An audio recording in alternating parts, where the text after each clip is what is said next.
The Late Night Alternative with Iain Lee on Talk Radio. We have ways of making you talk.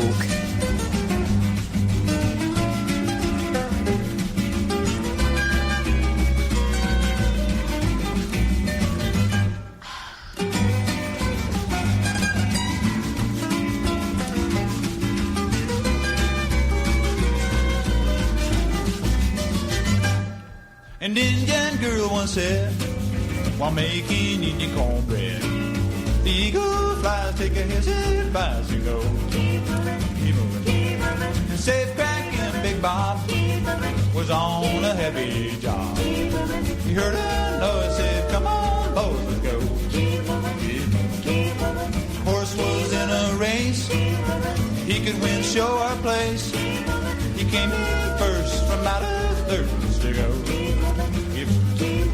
It's like you've seen a cop, and you don't exactly want to stop. It's a motion, lotion that makes you want to go. Keep moving. Keep moving with the motion that'll make you want to go. Keep moving with the motion that'll make you want to get in your robot and roll. A truck driver once said, I've got a sleepy head. He took a pill and had the will to go. Keep moving. Keep moving with emotion that'll make you wanna.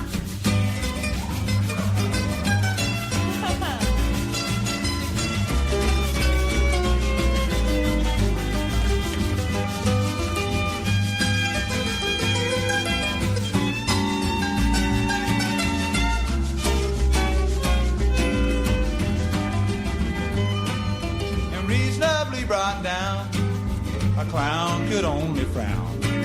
But after a while, he started to slump some dough. Where's the money? Where's the dough? Where's the money? And little Betty Lou had a date but didn't want to screw. She changed her mind when settled down. Well, so where's the dime? A real good friend of mine is busy doing time. He got real rank and asked to bank some dough. Where's the money? Where's the money? Where's the money if you never ever give me nothing?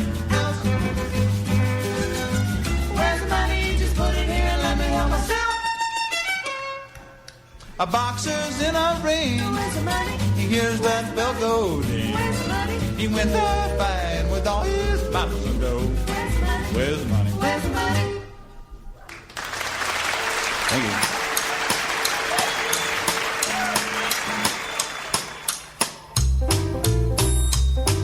you. What a start to the week, a start to the show. Hang on, what day is it today? Monday. It is Monday. For a second, in my head, it was Wednesday.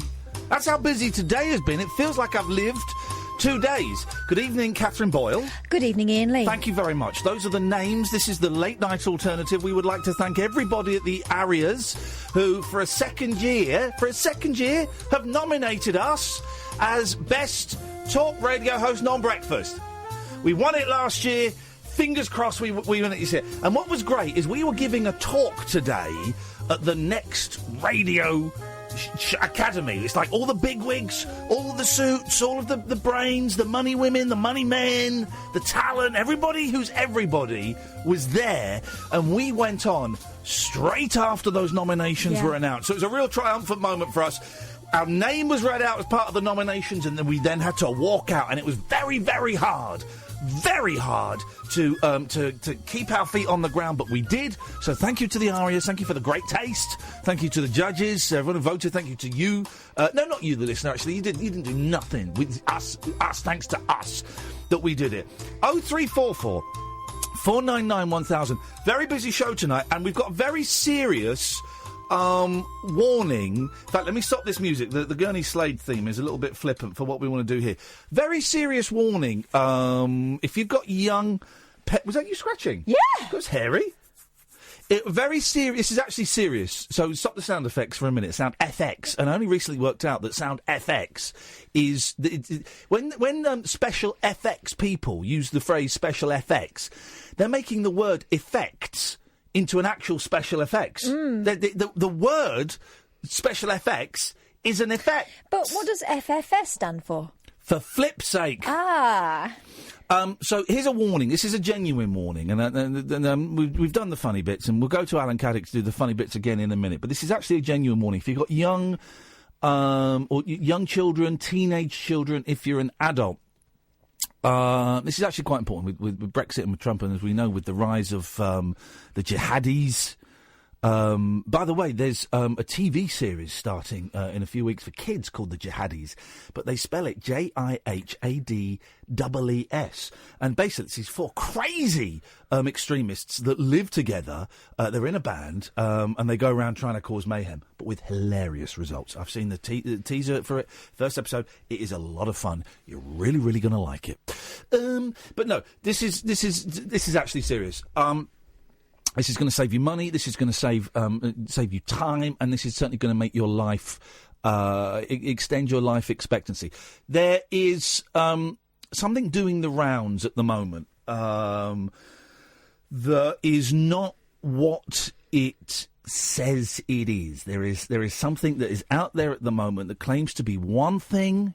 You spend a lot of money on it. You find out actually it is something completely different. It is damaging.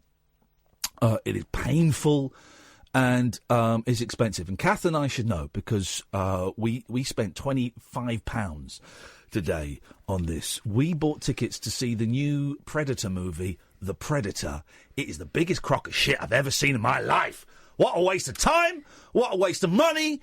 Everybody in that film should hang their heads in shame and then be executed for crimes against my eyes, crimes against franchises, crimes against reboots. It was the level of violence in it was on a par to an episode of The A-Team. The explosions had those sparks in that you used to get in 80s TV movies. OK, so the original Predator was in the late 80s, 87, I think. Then the Predator 2 came along with Danny Glover and Gary Busey in 1997, and they were referenced in this movie. But I remember the original Predator being good, cheesy but good. I don't know if I've seen the second Predator, but I bet it was a lot of fun. This was crap. It couldn't work out if it was pastiche, or if it was horror, or if it was sci-fi, or if it was comedy, or if it was a pilot for a failed TV series in the ilk of Knight Rider, Street Hawk and Automan. It was submanimal, and it was a crime that this got made and it got shown. The only thing we can all agree on that it was is Pony. Oh, it was awful, without a shadow of a doubt, right? The worst movie I have ever seen in my life. And I sat through the first Sicario, is that what it's called? Sicario. God, that's boring. They made a second one. And then spoiler alert, well, not really spoilers, but let's just say this film is set up for sequels.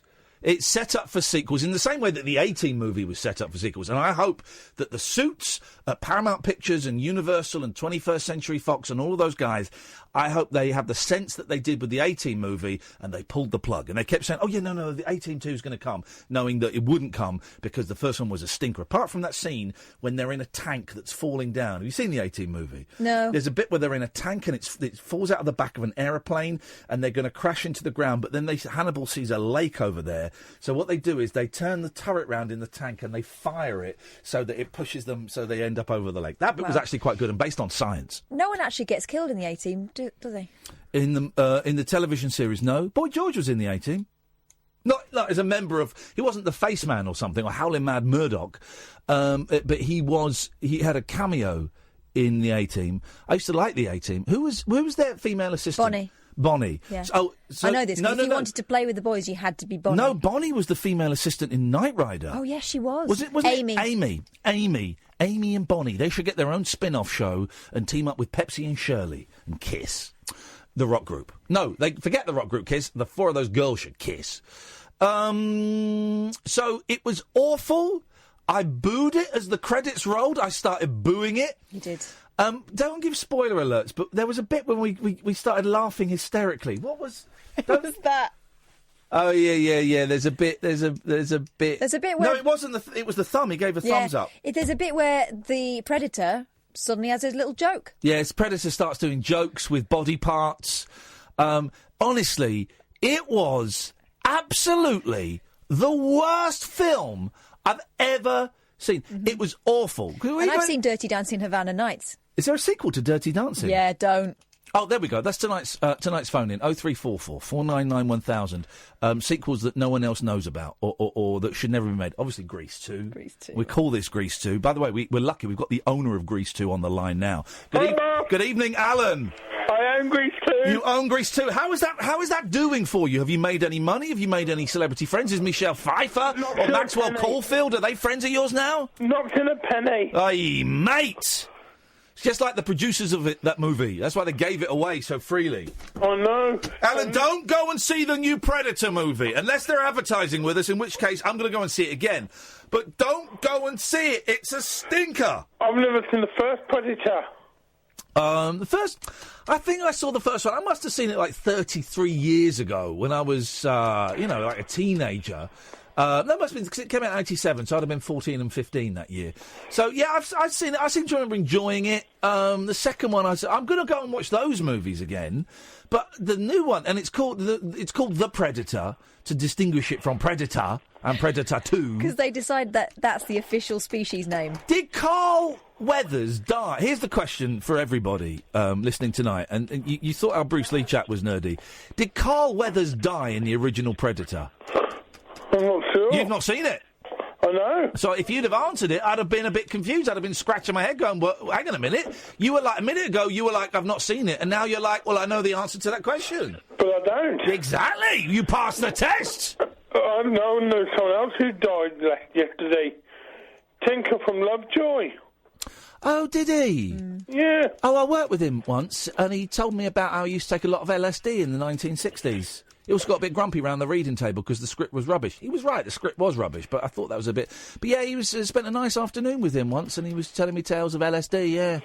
Oh, he was 85. Oh, what was his name? Bruce Dudley Sutton. Dudley Sutton, that was it. I would have got there eventually. Dudley Sutton, by the way, Dudley Sutton looks like old man Mickey Dolenz. Yeah. He does a skillet face, a flat face, slightly Chinesey. Well, tonight's show is in memory of Dudley Sutton, then. Yeah. We will dedicate this show to Dudley Sutton. It's what he would have wanted. We do everything about tonight's show. We got an eye for a good antique tinker. He did, didn't he? Yeah. Hang on, what's this? I can speak to Lovejoy. Someone's talking. We'll make it 20. Come on, gentlemen. Oh, it's an auction. 120 on bid. It's with you, madam, at 120. It's from the first series. Is it? Yeah, from the first series of Lovejoy, that was. How do you know? Because I've seen Lovejoy on television. Have you now, Alan? Best place to see it, I would say. Yeah. Well,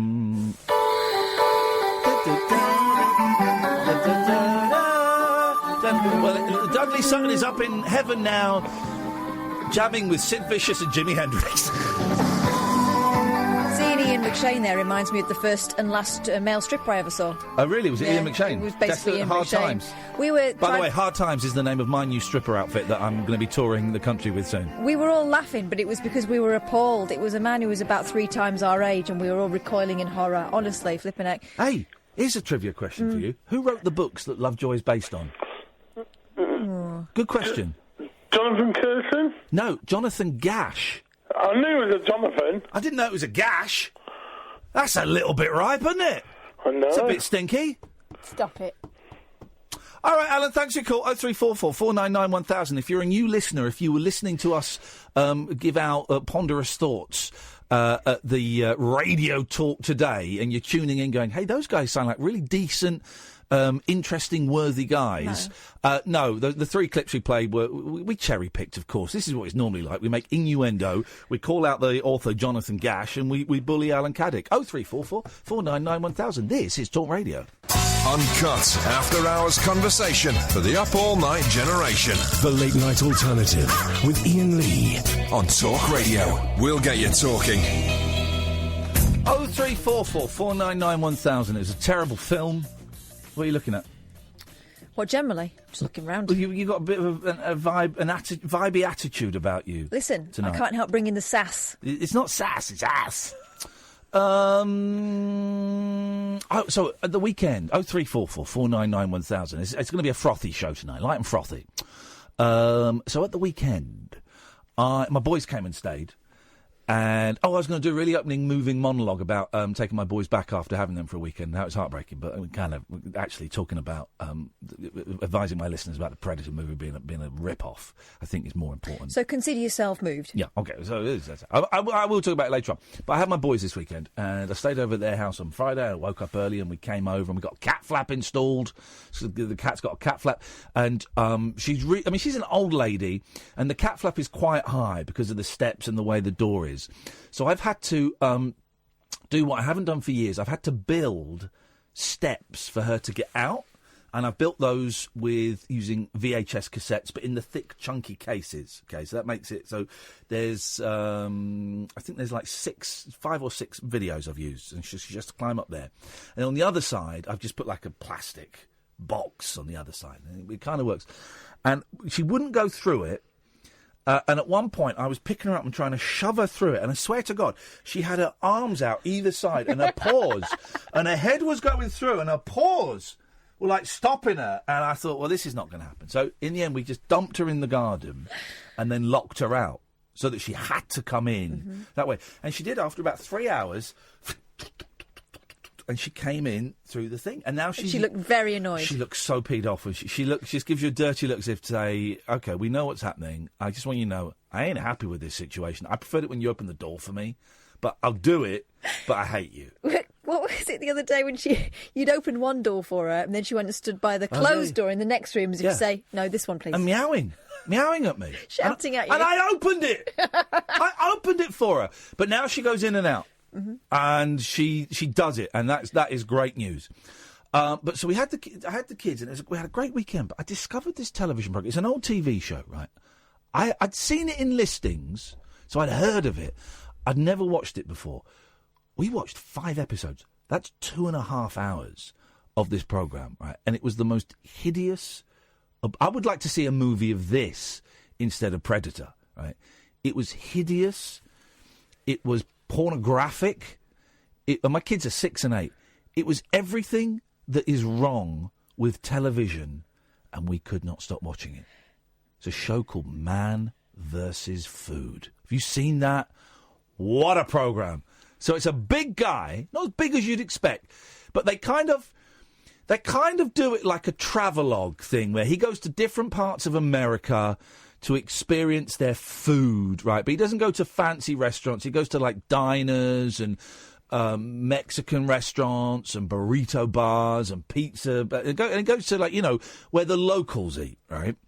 And he goes in the kitchen and he pretends he's interested in the cooking. But then each of these places has, and apparently this is a big thing in America, they have a food challenge where you've got like an hour or 45 minutes to eat this big meal, and if you eat the big meal, you get your picture on the Hall of Fame, and you get like a free T-shirt or something.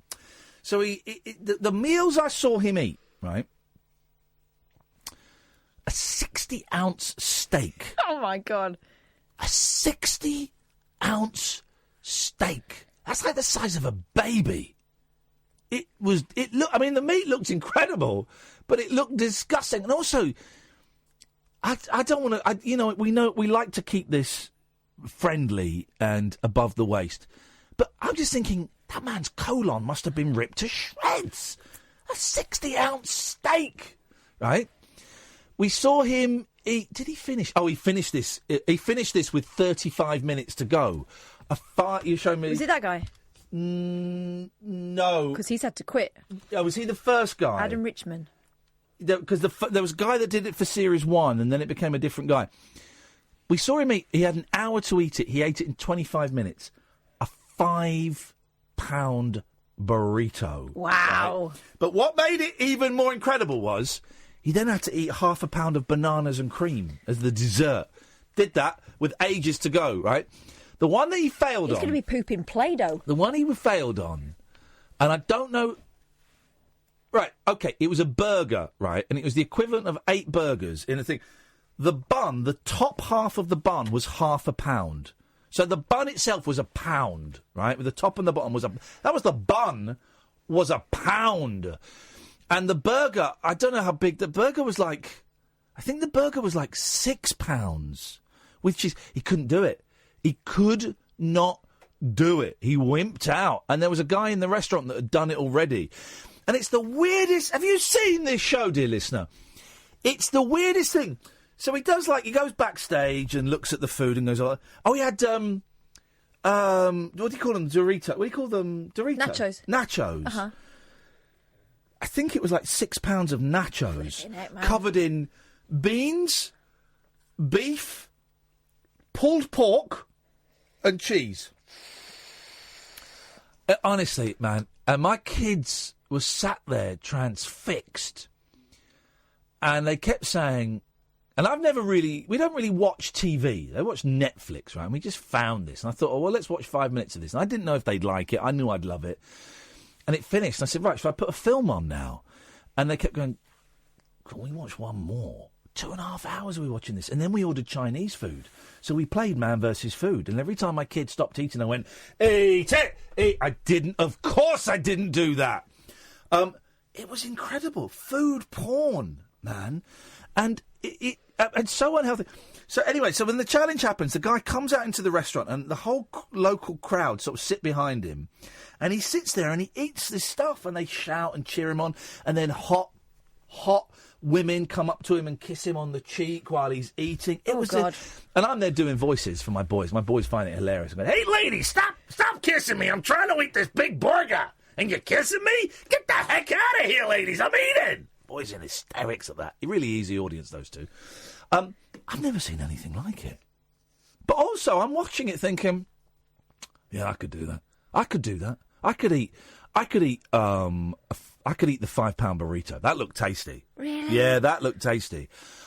It all sounds very beige. Where's the roughage? But then I was reading about the guy in the first series, and what he would do afterwards is go and run on a treadmill for like 45 minutes. Sure he did. That's what he said. I mean, He didn't look... But he went and baffed it up. But then you were telling me there's a technique... We'll come to you in a minute, Gary. Hot dog technique, The hot dog technique. Mm-hmm. And this is food. It's not sex. No. OK, go on Although then. I'm sure it's a... Go on. Transferable skill. Yeah.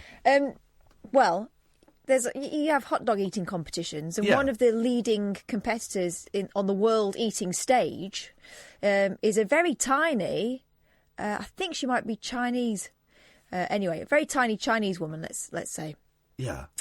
And her technique involves splitting the hot dog. So she's got the wiener and she's got the bun. Right. First of all, the wiener goes down whole, like a sword swallower, straight down there. Hang on. She takes the whole... the sausage, swallows the dog, goes down whole in one go. That can't be... You can't be wasting time chewing. How does that get around the intestine, then? Because it's followed by, she gets the bun, dips it in water, that goes down next. Like a snake eating an egg. Wow, and actually I found a recording of what that sounds like. No! This is what it sounds like, her doing that.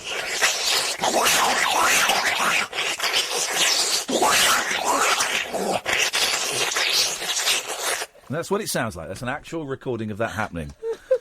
0344 499 1000, the late night alternative, weeknights from 10 with Iain and Kath on Talk Radio. The wild man of late night radio. The late night alternative with Iain Lee on Talk Radio. We have ways of making you talk. 0344 499 1000 is the telephone number if you want to give us a call. Just to flag up, guys, Kath and I are doing a show in London on December the 9th, OK? 6 o'clock show in London at the Bill Murray. It's going to be a rabbit hole show. That's what it's going to be. It's going to be a rabbit hole show. So we're going to sit there, take phone calls. I'm not convinced. We might not stream that one on Periscope. We'll see. We're going to take phone calls and we'll record it for a podcast, OK?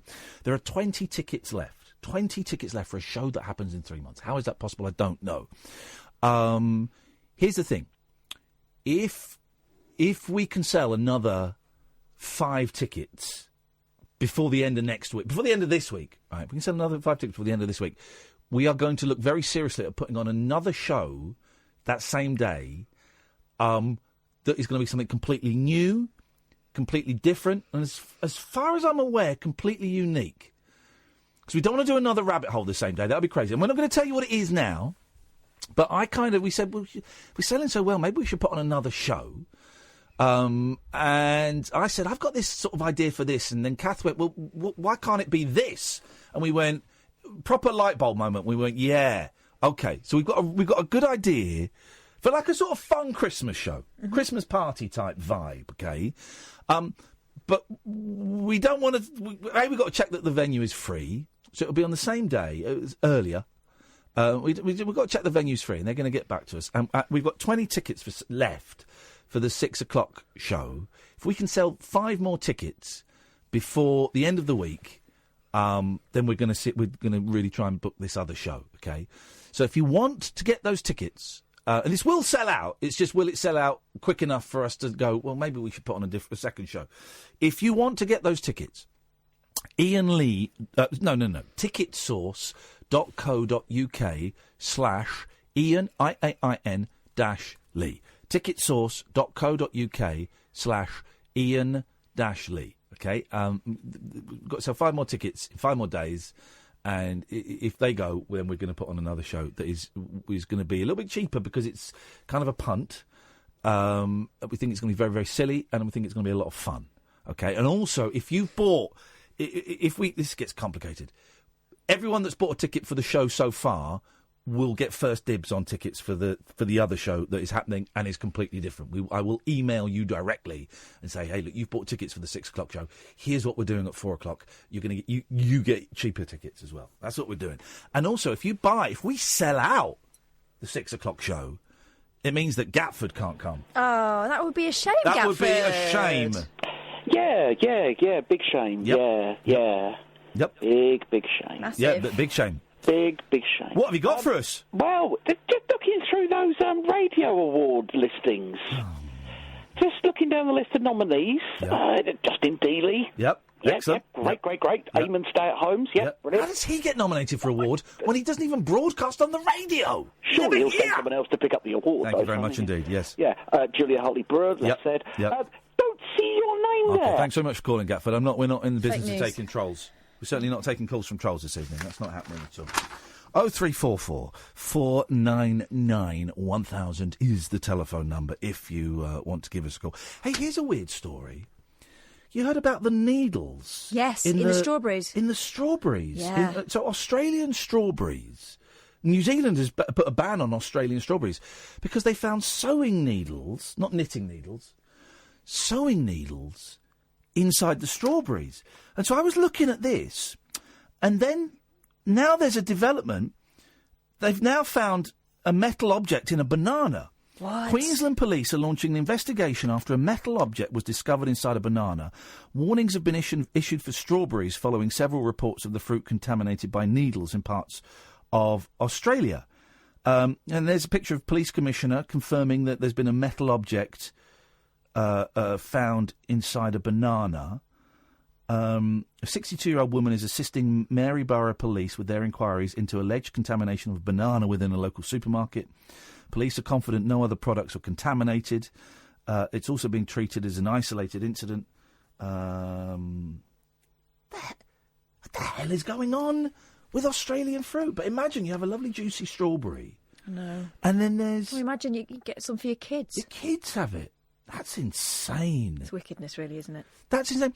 You don't get that. You used to get that, not a lot, but I remember in like the 80s and the 90s there being several reports of contaminated food, like glass has been found in baby. Yeah. It was baby food, wasn't it? Yeah, when was that? In the 90s? Must be, because I can remember it. Who was it? Was it a disgruntled employee? I can't remember. Let's Google that. Look, that's just popped into my head. There was glass found in baby food. I mean, the security must be so hot now, because you'd think that something like the jihadis, not the popular TV quartet, but the actual jihadis, would go and be dropping that stuff. You've just done a surprised-looking face. Yeah. That means you found a surprising story, not a report saying that the Predator is a good movie. Rodney Whitlow, a former Scotland Yard detective, caused Heinz to remove over £30 million worth of baby food from supermarket shelves in 1989 after contaminating some of it with glass shards and razor blades. He was a copper? An ex-copper. Wow! How did he do it? He bought them in a supermarket, contaminated them and returned them to the supermarket shelf. He actually started by contaminating pet food but realised there was more money to be extorted by contaminating baby food. He was doing it for the cash? Yeah. He was caught in the end when he tried to withdraw some of the money he'd extorted, not realising the police had been staking out hundreds of cash machines waiting for him. Wow! He was sentenced to 17 years but released after 10. Good God. Wow! That's insane. I mean, that's literally insane. Yeah. And so it wasn't... Oh, I thought it was because they... so it wasn't at the source, it was in store.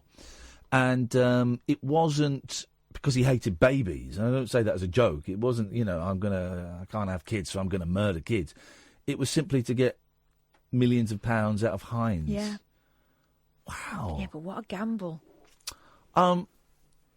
We can throw that out there. What have you found in food? I'm doing fun Oh, with I've topics found tonight. things before. I found a blue plaster in a... 0344 499 1000. A plaster in a sausage? One of those butcher's blue plasters. Ooh. I bled in buns. Well, I know you did. I dropped some... when I worked in the bakery in Safeway, and you had to carry the dough from one machine to another, and it was amorphous. Was it? Is that the right word? It would move. Well, amorphous means no shape, no fixed shape. Yeah, it was amorphous. Okay. So I used that word correctly. It had no fixed shape. And once I dropped it on the floor and it was all dirty, but it would have meant like grit and stuff, but it would have meant I'd have got in trouble. Yeah. So I just put it in the bun making machine, and everyone that came out and you could see a bit of grit on the outside, I just whacked it back in until it came out. So I did that. But then there was another one. I was doing it and the bun started coming out pink. I thought, what the hell is that? And I looked and I cut my finger quite badly, and my blood was, again. I had to let it go. It was. I didn't have anything. I didn't have AIDS or anything, so it was safe blood. And I had to let it go because I would have got in trouble. Isn't there an expectation of a certain amount of debris and insect matter in food? I think there are kind of safe amounts that you were allowed to have in there. I taught my boys. Finally, I taught my boys the 5-second rule. We were out. And where we're having lovely breakfast, they had bacon and sausage sandwiches. Lovely. Beautiful. Beautiful. And my boy dropped a bit of bacon on the floor. He went, and we were outside. He went, oh, no. I said, hey, 5-second rule. He said, what's that? I said, pick it up and I'll tell you.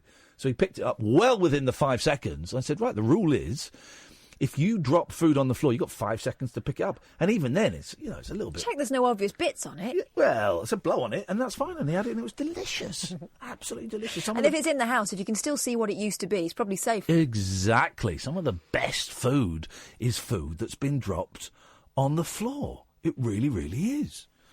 So what else have you found in there? Anything else? Glass in a picnic bar. Remember those picnic bars? Really? Glass? Yeah, glass. Glass, saying? You're saying glass. And we contacted the company and they sent us a load more picnic bars. And they said one of these has got glass in. It wasn't Russian roulette. But you've got to... it's up to you to find out which one it is. Wouldn't mind, but picnic bars are never my favourite. No. Why? You should have gone big on that.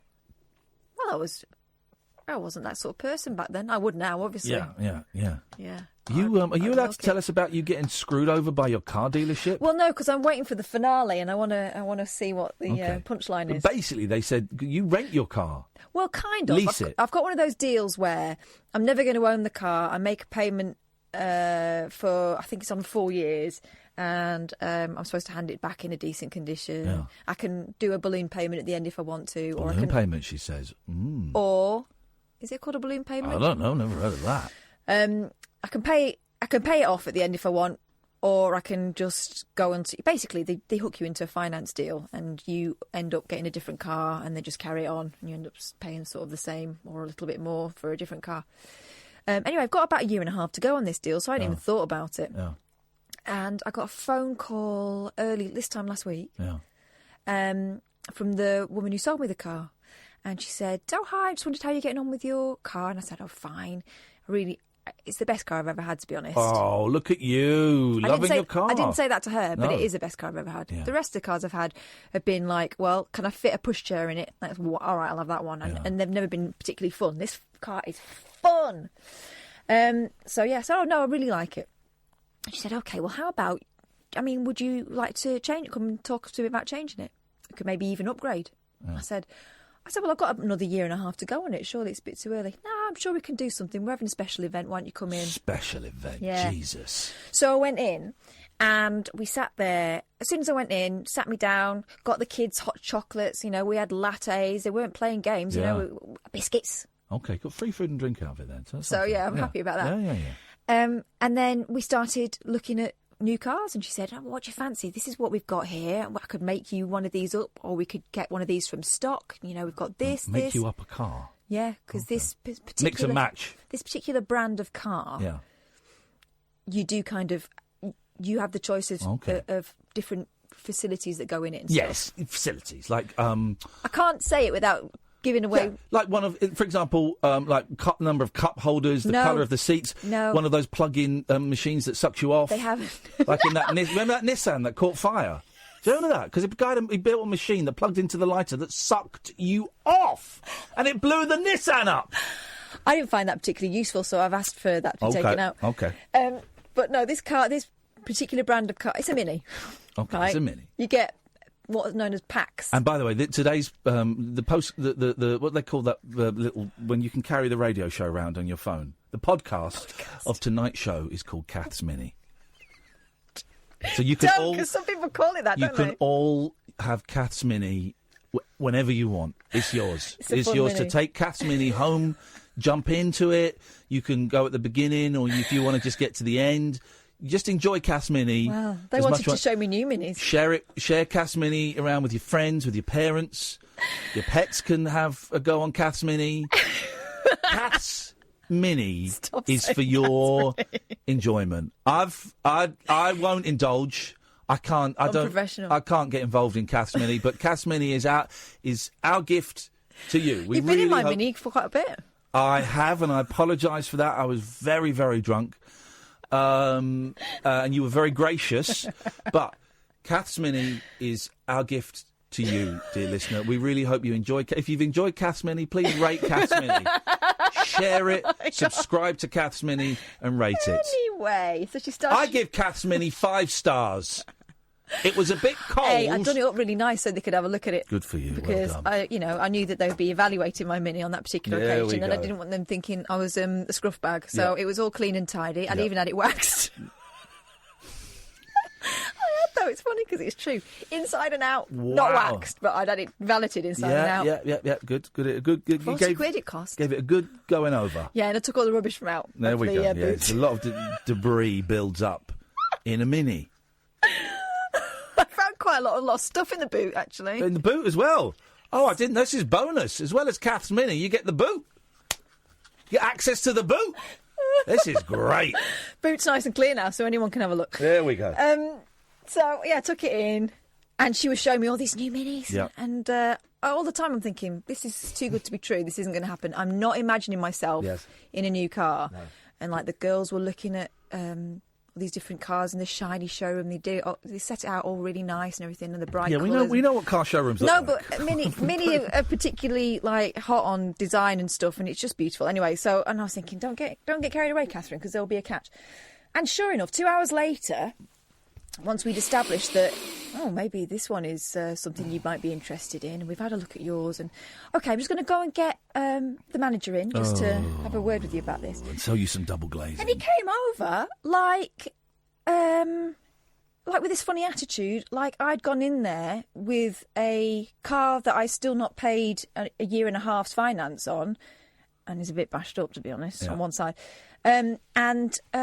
I was trying to pull a fast one, and I was thinking, wait, you invited me. I was really confused.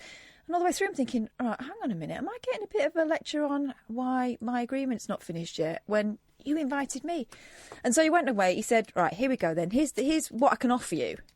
You give me £2,500, and then you can have that other car for a vastly inflated sum to what you're paying at the moment. Wow. And we'll slap a really heavy penalty on you if you go over the mileage, which we know you are at the moment. Wow. I thought, that's not ideal, is it? I went, right, well, no, I don't think so. And so he went away again. She came back. Oh, how's it going? It was a good cop, bad cop thing. And I went, well, look, I can't afford to pay this and pay, extra per month. It's not going to happen. I'm a bit confused. All right, I'll get him to come back again. Came back again. He'd knocked some money off the monthly payments. But still he was asking me for, out of the blue, when I thought I was going in to talk about them doing me a deal, all of a sudden they're trying to get £2,500 off me. What's that? I hate that thing they do where buy a car. Just tell me what the price is. Yeah. Just tell me what you're going to tell the price is. How much are thing? you going to give me for mine? What's the price? Right, fine. And you're doing moves. They do that thing when they go, you go, no, that's too much. They go, right, let me get the calculator. And they just type. They just type it on the calculator. They go, yeah, I could take another 350 off. What have you just typed into your calculator? This guy said, to work out you could take 350 off. This guy said, "No, I've taken the body pack off," and I think, I didn't ask you for a body pack in the first place. That's always extra, isn't it? I don't even know what a body pack is. Anyway, so I went, nah, this isn't what I thought it was going to be, so we'll just leave it. And we walked out, and it was after 2.5 hours. Man alive. Still sitting there. But still, thanks for the invitation, guys. Free coffee, free biscuits. 0344 499 1000. This is Talk Radio. Across the UK, online and on DAB. The Late Night Alternative with Iain Lee on Talk Radio. Katie Puckrick's been in my mini. She loves it. Guys, there's something for you guys. 0344 499 1000 is the phone number if you want to give us a call. Be very welcome to. Quiet on the phones tonight. Yeah. Quiet on the phones! But that's life. That's life. Sometimes it's for the best. Can I, Gerry, we'll come to you in a second. Can I give a movie recommendation, please? It's on Netflix, and I thought it would be rubbish, but it was brilliant. Next Gen is great. Is it a Star Trek one? No. It's cartoon. It's basically it's Digby, the biggest dog in the world for the 21st century. All of the robots are voiced by David Cross, so that's an instant win for me. But it's great. It's a bit, it looks like Big Hero 6, which I thought was a little bit weird. But it was great. And we watched it Saturday night. We stayed up late to watch it. And I was thinking, this is going to be a little bit pony. But, kids like rubbish films. Oh, turns out, yeah. They, flushed away. And that's terrible. Oh, God. Yours as well. Yeah, it was an awful film. Romeo and Juliet. Oh. But Next Gen is absolutely brilliant. Heartwarming. Spoiler alert, no spoiler alert, but the ending is very stirring. And I said to my eldest, because the youngest fella, I said, do you find bits like this quite sad? He said, yeah, I do. I thought, yeah, great. It's that's what it's meant, stirring, powerful. It was a great film, funny, drawn good. Colours. That's what I look for. Nice pretty colours. Yeah, well coloured in. Drawn good and pretty colours. And that for me is a movie. How many thumbs ups I get? That gets 2 thumbs up. And if I were a robot, I'd put a 3rd thumb up because that's how good it is. And it's about robots. 0344 499 1000. Jerry's on the line. Good evening, Gerry. Hello. I came in Who's on it? We're on it. My name is not on it. He's never on it.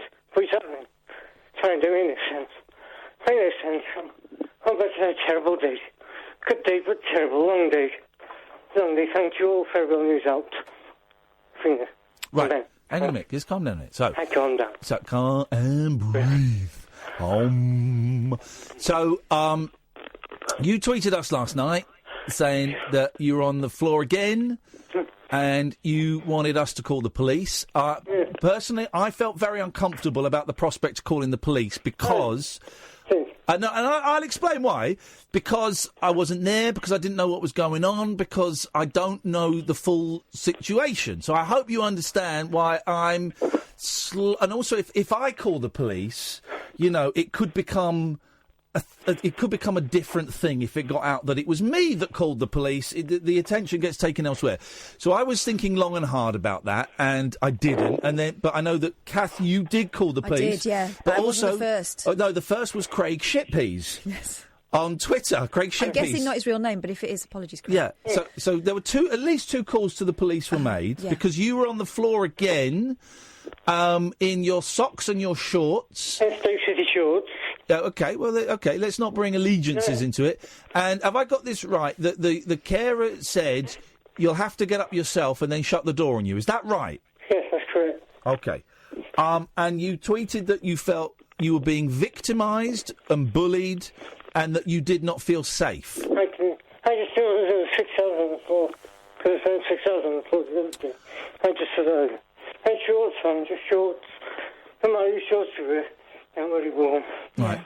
Because you spent 6 hours on the floor before. And at some point, paramedics, the police alerted the ambulance, and paramedics came. And did they get you back into bed? No, I was on the floor anyway.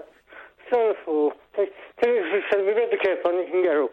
And I did walked off. Hang on a minute, Joe, because it's really tricky to understand you. So it'd be really cool if we can get short answers to the thing, just so that we can try and get the as much of this as we can. And it's because I love you, brother, and I want this. You know, this breaks my heart. So did the paramedics come into your room and see you? Yes. But they didn't get you into bed. No, I smiled at them. No, they didn't. Do you know why they didn't get you into bed? They read the care plan. They read the care plan, did you just say? Hang on, we lost him. Gerry, if you've pressed mute, do you want to give Gerry a call back? See if you can get him. He might have pressed mute. They read the care plan, and I guess the care plan says, do not resuscitate. I don't know what the care plan says. This is annoying me, this. We had this before. Yeah. Well done for phoning. Honestly, I didn't know what to do. I didn't know if phoning the police was the right thing. But well done, you. Well done, Craig Shitpeas. And I must admit, I did hesitate a little bit. Yeah. But then I thought, well, look, Gerry can't do it himself, and he would. Yeah. So. Hang on, we got him back. I think we got him back. All right, Gerry. So they read the care plan, and what does the care plan say then? I don't know, the care plan. Well, allegedly it says do not pay, but do not pay. Lean to come round and go, pay for Lean to get it for himself. I've not seen the care plan. And it's current. They it's about me. I've not seen the current. Well, when was the care plan updated? When was the care plan done? I don't know. A couple of weeks ago it all went wrong. Okay. Well, then why have you not seen the care plan? I just can't. I don't know. Oh. Have you asked to see the care plan? I'm on the phone. Someone's coming. I'm on the phone. Yeah, he's been on the phone ringing me. Thanks. All right. There you go. Have you asked to see the care plan? Yes. Yes. Yes. I asked to see the care plan. So what do they say when you ask to see the care plan? They say that's the boss. That's the boss, and so we'll sort it out later. They've got to ask. They ask the boss. That's the boss. Right. Well, that's rubbish because it's your care plan, and I know this because I go in when they work on my mum's care plan, and they should do the care plan with you there because that's what it's about, and they do it with my mum, and I go in and we sit there and we go through it, but it's your care plan, so they have to show it to you. They can't refuse to show it to you. One carer showed it me, and we got in trouble for it. He said, why have you got hold of that? I said, that's giving him. That's the chapter. Here's my care plan. That's the chapter. Hang on a second. So one carer showed it to you? No, nurse. The old one, not the new one? Nurse. Right. I sort of know. I didn't get very far into it before they shot me. Right. I don't know what audition it is. There's all different sorts of crap going on. I just want one full stop to it. Let's just remind ourselves that Gerry's not in prison. He's a client. You're staying there. You live there. Right. Well, they have to show you. They have to show you the care plan. That's rubbish. This is all stuff that we need to know. And it's Staffordshire County Council. I don't mind naming the county council because they've been absolutely. We won't name the care home yet, but I'm yay close. Right? Because this is outrageous. We should be. I said this on Twitter. The way we treat our vulnerable in this country, we should hang our heads in shame, man. We should hang our heads in shame. Right. I then this morning when I got up, had a series of email exchanges with Staffordshire County Council who said, well, we can't do anything because Gerry's social worker is away, so we can't do anything. And I replied, well, no, you have to do something. You have to do it now because this is unacceptable. You can't think it's appropriate for a human being to sleep on the floor twice and to feel bullied and to feel victimised and to feel like he's being picked on because he's speaking out. We can't do anything about it. If you want to do something about it, you have to call this hotline and report it to them. And I replied, no. You're the council responsible for his care. You are responsible for this man. Sort it out. And then they stopped replying to my emails. And I was very polite. I was firm. I used capitals in one email.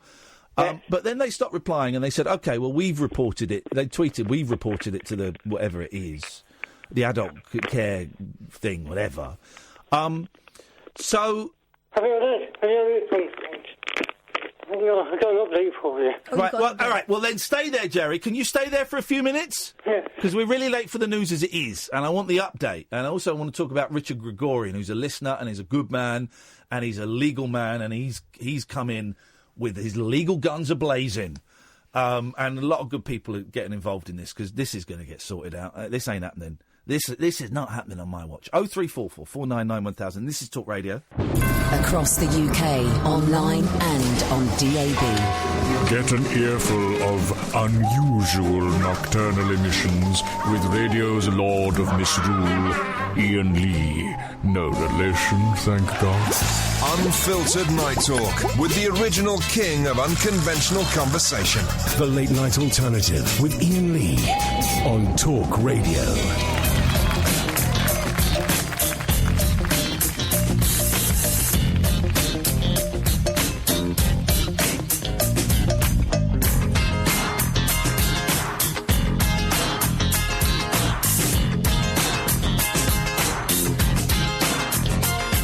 Oh, 0344 499 1000. Little update on little old Gerry Lee Lewis. Go on, Gerry, what's the latest then? I've got some stuff to council come down and so he met with me. Someone from the council has come down? Yeah, met with me. Met with you? Yeah. Yeah. And he wanted to ask anything about our relationship being the radio station. Oh. For the radio station, that's what I was concerned about. I said, speak to Iain. Give him time, maybe somebody just says, I waive my rights. I waive my rights to contamination will be discussed. Oh, well, start media department. Don't like you speaking to radio stations. Hang on a minute. Whoa. Someone from the council came down and said they don't like you speaking to radio stations. I said, speak to Iain. After then, social media, speak to me via email. And tell him what we discussed. He said, I've been out media department, just talking to radio stations and media organisations. They don't like you talking to any media organisations? I don't like him just...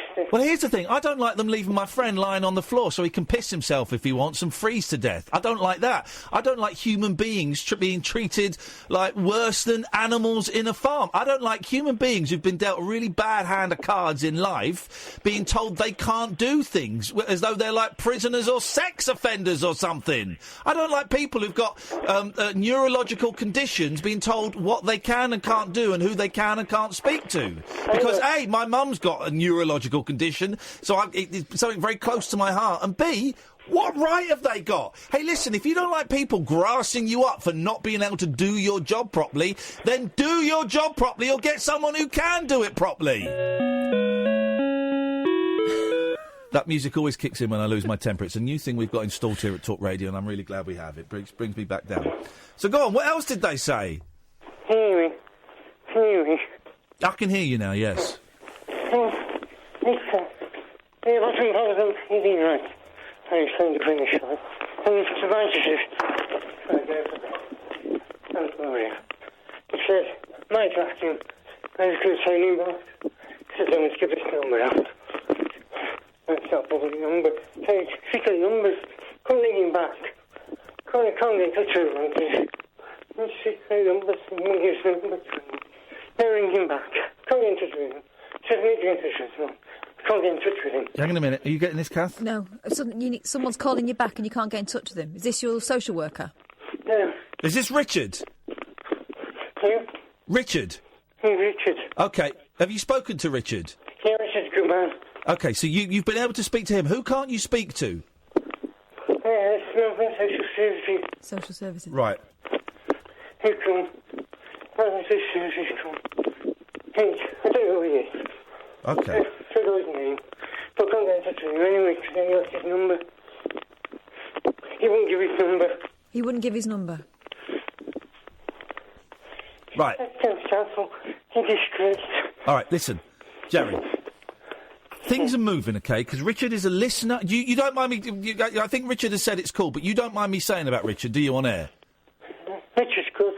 You're okay for me to say how he's helping out? Yeah? I won't get out of him. I don't mind. You don't mind, thank you. I don't mind. So Richard is a listener. He's a big fan of the show. He's come to see us do a couple of shows. He was at Manchester, wasn't he? Yes. I think. He emails me a lot. He's a really nice guy. He offered to help out when Manny was in a bit of trouble. He's one of the good guys. He's also is he a solicitor? Yes, he's a solicitor. I don't know, solicitor, lawyer. What's the difference? Anyway, he's a solicitor, and he responded to Gerry's tweets, and he emailed me saying, "Look, I've seen this. If I can help out, I'd like to." So I emailed Staffordshire County Council and just CC'd Richard in and said, my legal team are looking at this. Because, you know, it's nice to have a little bit of a legal voice. People sit up. And Richard, and he's shown me, I've seen some of the emails, is now acting in a sort of semi-official capacity for free. I hope, otherwise it'll be a massive bill. No, he's acting in a semi-official capacity for free for Gerry. And is speaking to the county council, Staffordshire County Council. I believe he's spoken to the care home as well, and if he hasn't, he's going to. Because sometimes just saying, you know, we got a lawyer involved. Got a legal eye across makes people, nearly swore then, makes people buck up their ideas, and it shouldn't have to. But it does. So I know that Richard has spoken to a lot of people and is emailing a lot of people. I've just sent an email during the news to Staffordshire County Council telling them we're talking about them and inviting them on the show.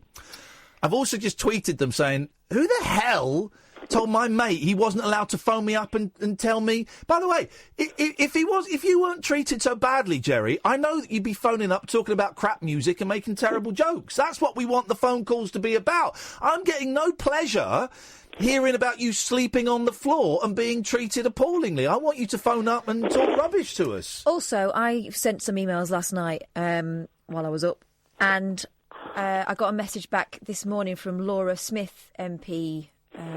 who's your local MP, and her team are saying that they're having a look into the situation and they're going to contact you on the MP's behalf, and Laura will update us as soon as she's able. So I don't know if you've heard from that office yet. No, nothing. Nothing yet. Well, they've got your details, so I'm hoping they will. I don't. What bothers me is can you insist with the radio? If you've got to be only one person, there's got to be thousands out there stuck and trapped in the violence, dangerous situation. This is the worrying thing, Gerry. You're able to express yourself, and I know it's more difficult on some days than others, but you can express yourself, and it kind of makes you wonder what's going on with people who can't say what's happening to them. You know, it's frightening. I want to dismiss it straight away. Oh, sorry, I cut myself off. No, you haven't cut yourself off, you're still there. I wish I could ban you from calling us back. So you haven't broken any rules, so I have to let you call in, although it's my dream is to ban you. Here's the thing, man. If anybody else from either the care home or the council expresses upset that you're calling me, can you make sure you get a copy of their name, find out what their name is, because I will phone them up. I will phone them up. Not on air. I'll phone them up and I will tell them that no one tells a mate of mine in a care home, and I have to kind of play that card, because if I'm just doing he's a listener, it kind of doesn't have that much weight. If I tell them, no one tells a mate of mine who they can and cannot phone. You just can't do that. What I might need, Gerry, at some point,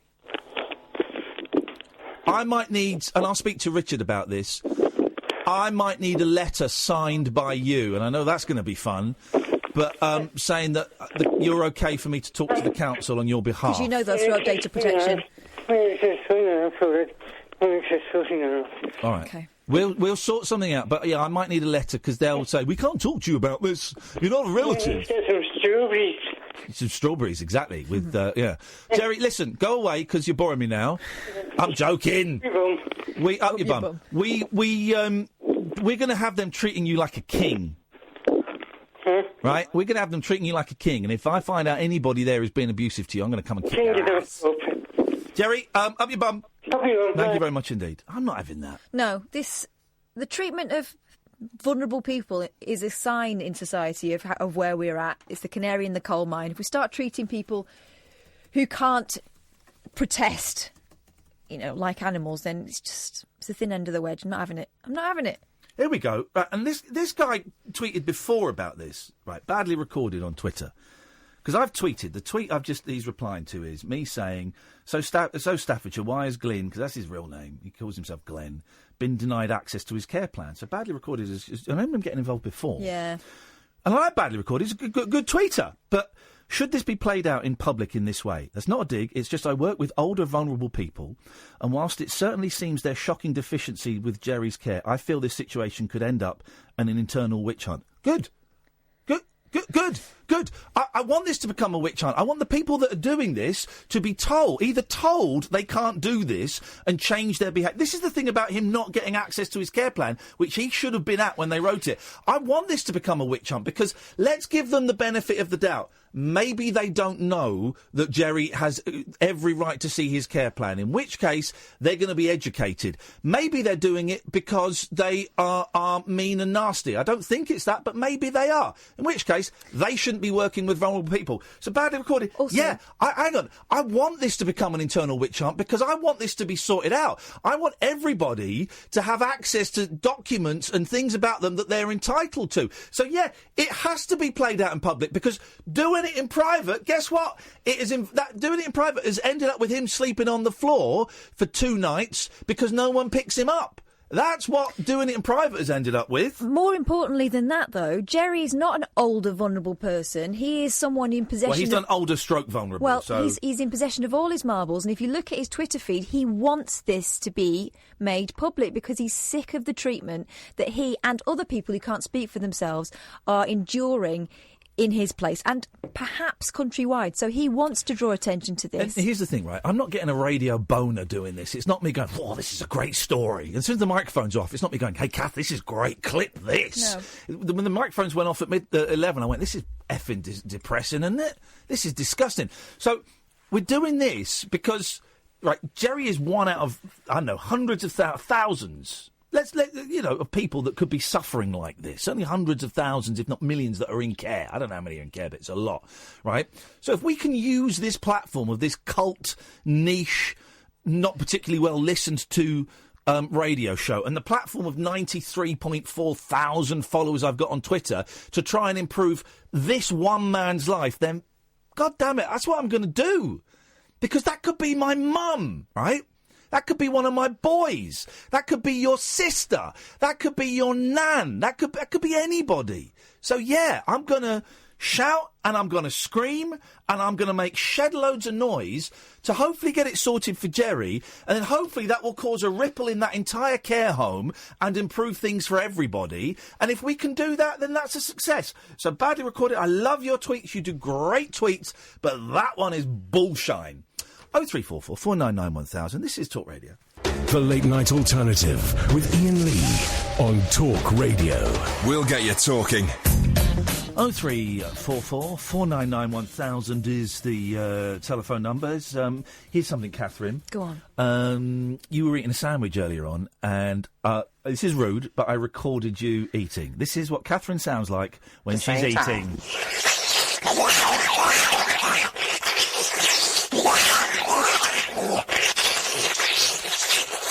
Imagine. Well, there was a lot of cheese involved. Imagine. Let's go to James in Birmingham, Alabama. Good evening, James. Hiya. Hiya. Just really, I've worked in the care system for the last 10 years. Yes. And I started off working in nursing homes and then ended up in a hospital. And the main cause of the problem is lack of staff training. People are not trained how to cope with older people and people with difficulties. Yeah. A lot of people are there just for the money. What? Hang on, but there is no money. No, that's what I'm saying. A lot of people think that it's an easy living because they go in there... Who thinks it's an easy living? Everyone knows, don't they, that carers get paid nothing and they have to wipe people's backsides. Well, that's assuming they do a job. Yeah. That's what I'm saying. That they don't do the training isn't there. Right. The training's not there to teach people. Now, when I first went into it, I was like, this is not a job I want to do. Yeah.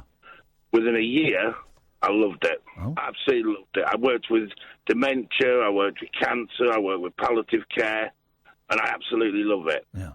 But I've had to come out of the system, and I've had to get another job into a different industry because I just couldn't cope with the way people were just going in there and treating these people as a commodity. So what did you, no names, no pack drill, obviously. So what did you see then? How did you see vulnerable people? And I use the term vulnerable with a very wide, broad brush. How did you see them being neglected then? It's staffing levels. You go into some nursing homes and you'll find that on the night shift, they'll have 40 residents, yeah? Yeah. Then 40 residents, there'll be 2 members of staff. It's not workable. No, it's not. Supposed to do wet checks at 2 o'clock to go around and make sure that they're all dry and that everything's fine. It's not doable. But here's the thing, right? It can only get worse because there's more and more cuts being made towards care for either elderly people or people with disabilities. And there's got to be more older people that require care. We're all living longer, and there are more people getting ill, and more people getting things like Alzheimer's and things like that. Forget MS and Parkinson's for a minute, but people are getting involved in car accidents, and people are getting Alzheimer's. So there's going to be more and more people, more demand, and even less and less money. So we're all screwed, aren't we, James? I think so. I never want to go in a care home. I haven't seen... And like I said, I've worked in it for 10 years. And don't get me wrong, there's some brilliant people out there. Of course. Want to make changes. Yeah. But the problem being, and this sounds awful, and it really does, the problem being is the majority of people don't want them changes being made. I once saw a lady, she was 92, and all she did was come out of a room at 8 o'clock in the morning, and went back in the room at 8 o'clock at night. Oh, man. Given a bit of food. I actually ended up as a activities organiser, and I used to have race night. Bit of bingo? Oh, yeah, bingo. Love a bit of bingo! Love a bit of bingo! I'm a bingo salesman now. There you go. Seriously. The main part of it is you've got to keep these people's minds. Even if they've got dementia, you've got to keep them active. Yeah, of course you have. You can't just stick them in a corner, put on Flog It or Homes Under the Hammer. Let them fester. And let them fester. You've got. They're still human beings. Even if their minds are on the way out, you've still got to treat them as human beings and stimulate them. I had one woman who thought I was the head of the IRA. Oh, flipping heck. But you have fun with that. And after 2 years of threats, and she actually did get me from the back with a walking stick. There you go. You should have snuck in with a balaclava. No, I'm joking. There needs to be training. It's training. Here's another thing as well, James. I don't know what it was like with you, but in my mum's care home, the majority of people that work there are Polish, right? Most of them are Polish. Very, very few English there, right? And I wonder, and I'm going to say the B word, I wonder if when Brexit comes in and a lot of these people go back home, who's going to fill their jobs? Because you won't get, British kids going in for the pittance that they get and doing the hard work they have to do. They won't do it. They won't do it. I work with a lot of Filipinos. Yeah. And the Filipinos are very caring. The problem that you have with them and the Polish is the language barrier. Right. Yeah, no, you're absolutely right, because my mum does struggle to understand some of them, because their English is normally quite good, but the accent can be very thick. It's the accent. And what we've got to remember is that this sounds awful, some of these people that we're caring for were brought up in the 50s and 60s. Yeah. We also, and I'll put my hand on my heart and say they're the best nurses I've ever worked with, have a lot of Nigerian nurses. Yeah. And the abuse that they take, being called the N-word and the C-word. And yet, they just laugh. The first time it happened to me, I walked in and this old lady said, "No, N's looking after me." Yeah, I've seen that. Shocked. And he said to me, "That's what I am to them." Yeah. That's what they grew up calling me. Yeah, and also, if they've got Alzheimer's, then that stuff... There's no filter, is there? There's no filter. My granddad got, quite race, and he was a lovely guy, but towards the end, when he was very ill, he would call people a black bee, and I think the C word for black people. And those patient nurses, and there are people a lot worse than him there, those patient nurses, and they kind of shrug it off. I mean, That's astounding to be able to shrug that off. Well, I guess they know it's the disease talking. Yeah. Sorry, I was when it first happened. I walked in and I just shook. I thought, what the hell do I do now? Yeah. And they said to me, "It's what I am." That's what they called me when they were younger. They've got dementia. That's what I am to them now. But I tell you what, these people still treat them as if they were their own family. Yeah. Can I ask you a question, a technical question, James? Yeah. I had a message last night when it was all going off on Twitter and Gerry was trying to contact us through Twitter from a lady called Georgette Wright, who says, I work in a care home and no way would we ever leave a resident on the floor. If hoists, etc. are out of use, there are other ways to get the resident up. Also, they can lift him up. It's lift to stand. They could have got a sheet under him and 4 of them lifted him on the bed. It's disgusting. Does that sound familiar to you? Yeah, you can use slide sheets and all sorts of things. And for a start, the hoist shouldn't be out of action because they should be checked every day to make sure. Because once your hoist is knackered, that's you done. You know what I mean? Yeah. And when you're physically lifting somebody, you've got more chance of hurting yourself. Hurting yourself or hurting the patient. Can I ask you a question, James? How's the bingo business these days? Oh, brilliant. Different hotel, different town every night. I love it. We'll come out with you. We'll come out with you on the road one night. I'll say one thing. Yeah, go on. You can tell the sort of person I am. Oh. I looked after one lad who had severe cerebral palsy. Yeah. And it was his 25th birthday. Mm. And they said to me, will you take him out for his birthday? So I did. Unfortunately, we ended up in a burlesque night. Oh, hello. Yes. And he loved it. But I actually got a rollicking for taking him to a burlesque night. Because you know that's what 25-year-olds lads like to do, but disabled ones aren't allowed to enjoy that stuff. That's it. And when you take people out and people turn around to you and say, "Oh, what's he having for his tea?" Ask him. Yeah, ask him. Yeah. Don't ask me. Ask him. He'll tell you. Christ mad. James, it's nice to talk to you, mate. And it's a shame that we lost you from the business because we need people like you doing that. But we got you in the bingo business, so you know, take with one hand, give with the other. Thank you. Let's go to Dion. Good evening, Dion. Good evening, Ian. Good evening, Dion. Good evening. I heard you the other morning talking to David Prever. It was you, followed by George. I switched to another station. I had a funny old night. There we go. I like his music, that's all. Oh, I hate the music. And I hate the music. He plays some mellow stuff. He plays some mellow vibe. Of course it's mellow. Mellow vibe. Hello, PPIs. Mellow vibes. I had a late night. I think it must have been Friday, Saturday morning. Something like that, mate. Something like that. Fancied a bit of beige. We all had a late night. I was stoned as hell. Yes, man. Hey, you're like the new. I'm talking. You know the drink Coca-Cola, right? They're bringing out cannabis Coca-Cola. This is not even a joke. Coca-Cola are looking at making cannabis because cannabis is legal in the States. So they're looking at making cannabis. Of course, Coca-Cola used to have in it cocaine. I saw a peach Coca-Cola the other day. Ugh. Yeah. Peach. Yuck. I don't drink fizzy drinks and that, but I do like... your body's a temple, isn't it? I like a mouthful of Pepsi now.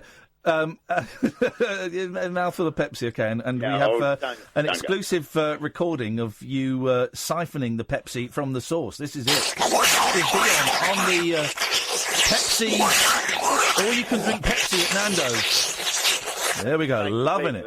That's the same clip as Katherine eating a cheese.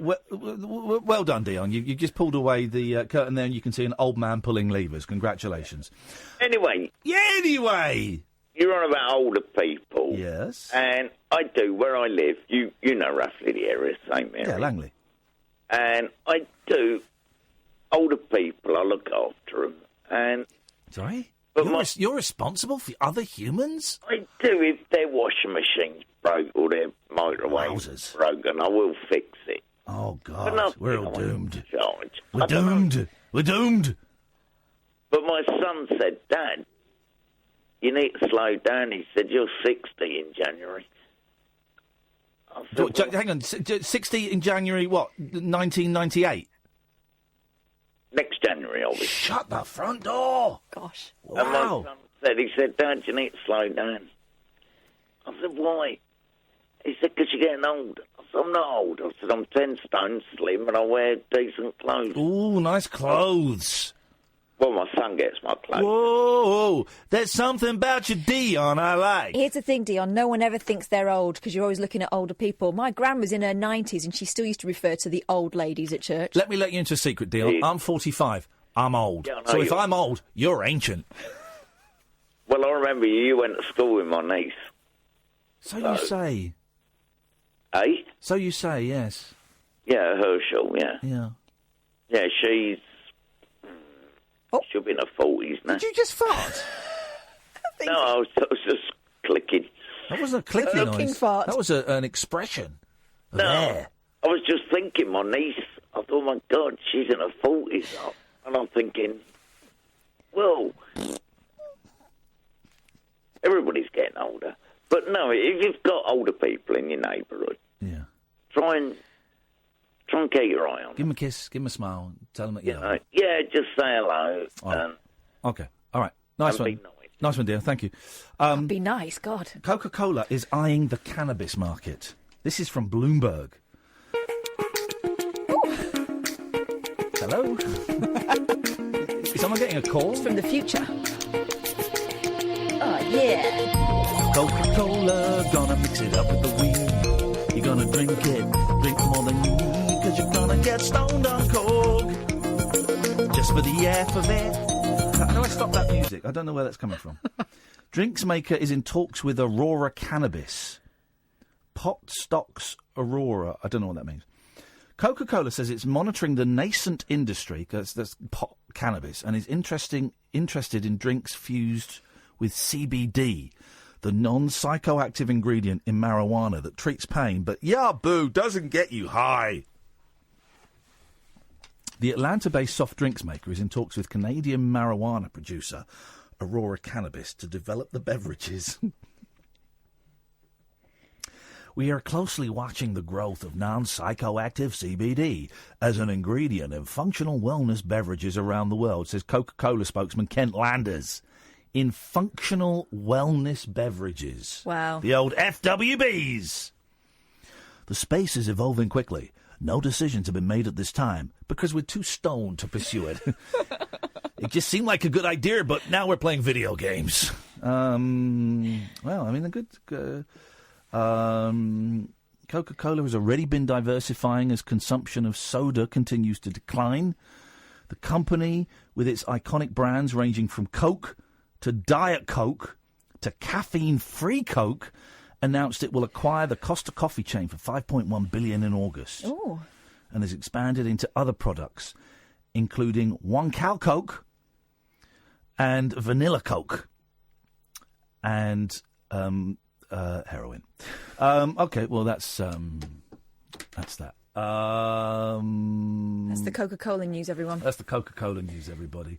Let's go to Carol. Good evening, Carol. Hello. Hello. I'm forgiven. Say that again. Am I forgiven? What are you beefing on about? Because I was a naughty girl on Friday one night. And just shut it, Carol. Don't start. Yes. Please. Who's that? Flip me out. What I was going to say... Who's that? I have a carer. Who, you? Yes, I do. Are you real? Yes. Yes. I have a carer. Yes. And I made a complaint to my care about someone who was involved in... never mind. Never mind. Hello? It doesn't matter.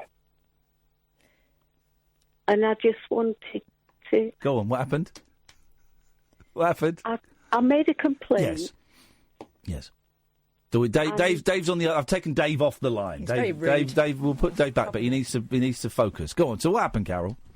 What happened was somebody didn't put the phone down in time, and I heard him being slanderous. No! To me. No! So I made a complaint.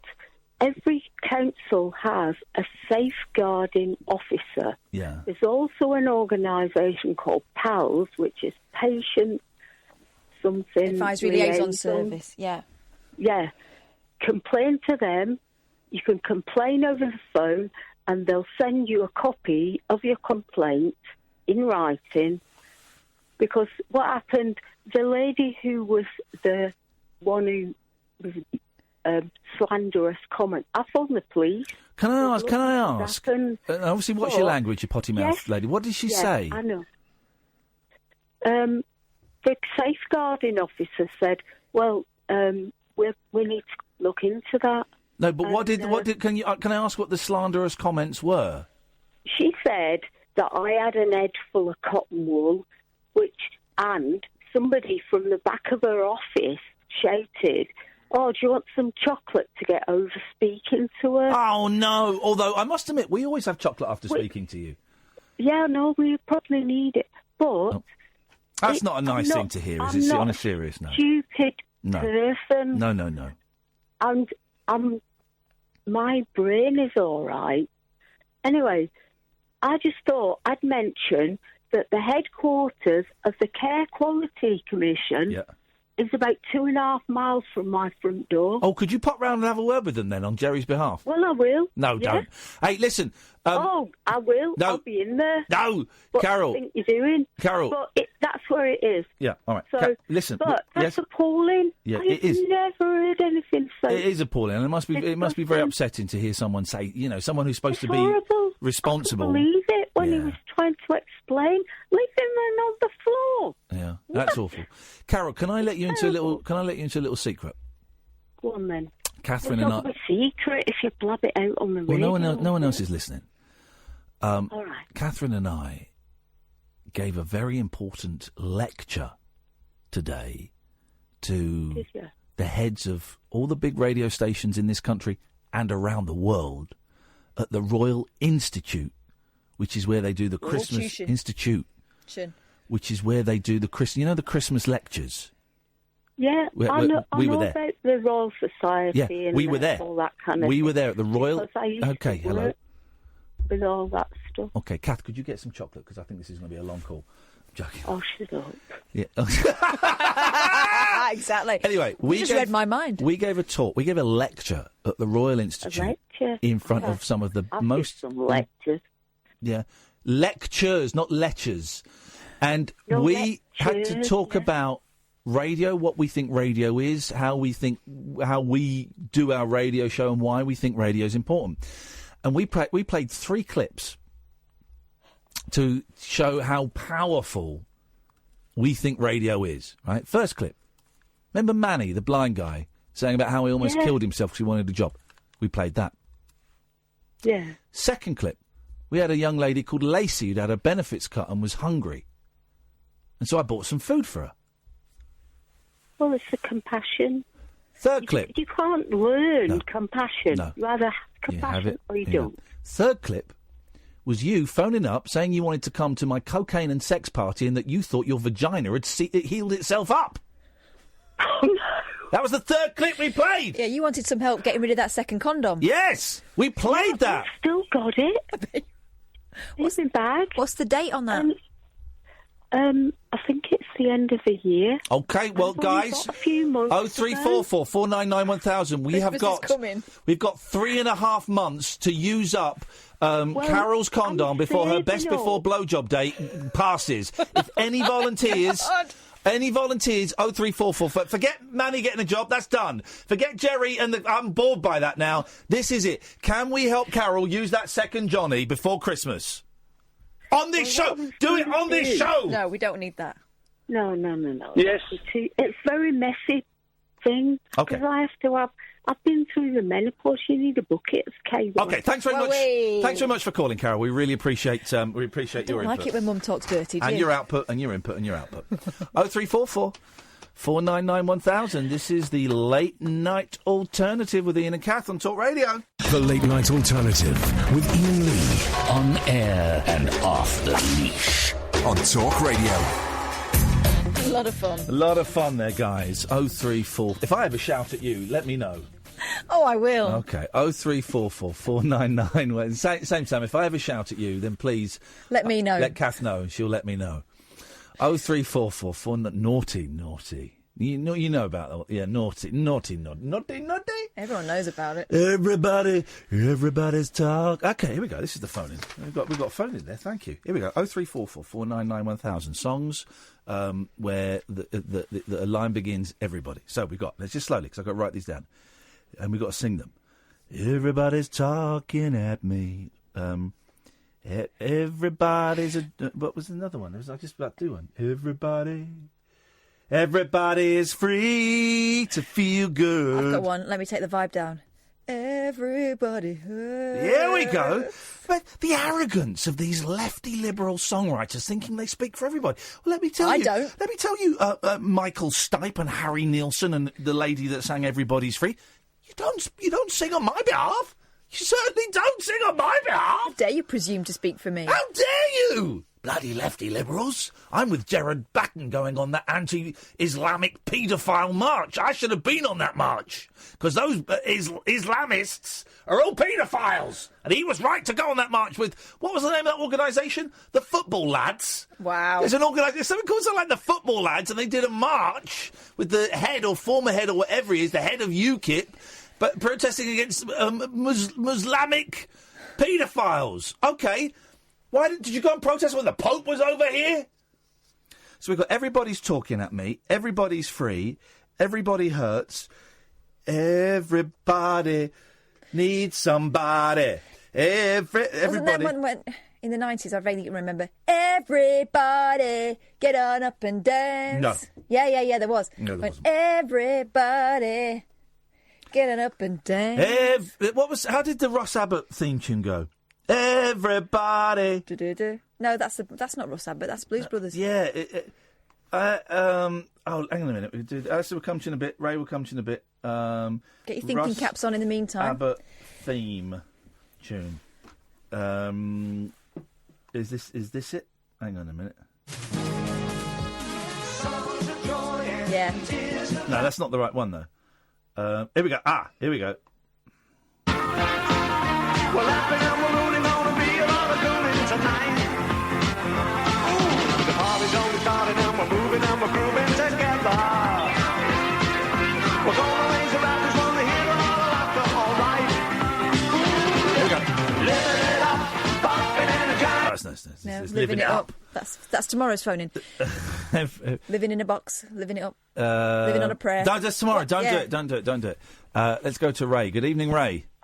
Right, there's the song that goes, Everybody, by Backstreet Boys. Yeah? Which one's that? The one I just sung. Okay. And also you the say Blues so. Brothers. The Blues Brothers, everybody needs somebody. Right, you just get cut off because you just did that, you idiot. Pay attention, Ray! Everybody Backstreet Boys. Everybody Backstreet, I just write down. Backstreet. Just said that one, Ray, you absolute pudding. Good evening, Alistair. Hello, everybody knows this is Nowhere by Neil Young. How does it go? I can't remember it. Well, then it doesn't count. I don't believe there's a song. I think you Can I made that up. mention about Gerry? Yeah? Quickly. Yeah. Well, as an ex-social thank you, Michelle. Everybody loves somebody sometime. Bloody Dean Martin thinking he's singing for me. I don't love nobody, never. Dino. You're drunk. Oh. Go on. As an ex-social worker that did work with adult safeguarding and mental capacity, yes, and worked as a care provider as well, I'm absolutely astonished about this care home. I think we all are absolutely astonished and disgusted. I mean, they should have a working hoist, and if they don't, then that's their priority to have one, because I'm sure that more people in that home other than Gerry would probably I need think a it's hoist more... at this point. they got a hoist. They got a hoist. They found the hoist the next morning. Something's going on here. I'm wondering why they won't let him see the care plan, and I'm wondering what there could be in that care plan that would prevent them from picking him up off the floor. I know, it's horrendous. They need reporting to the Care Quality Commission. Well. Yep. Okay. Anyway, what else you got? I was trying to think of more songs. Everybody Hurts. Right, you've had that, you get cut off.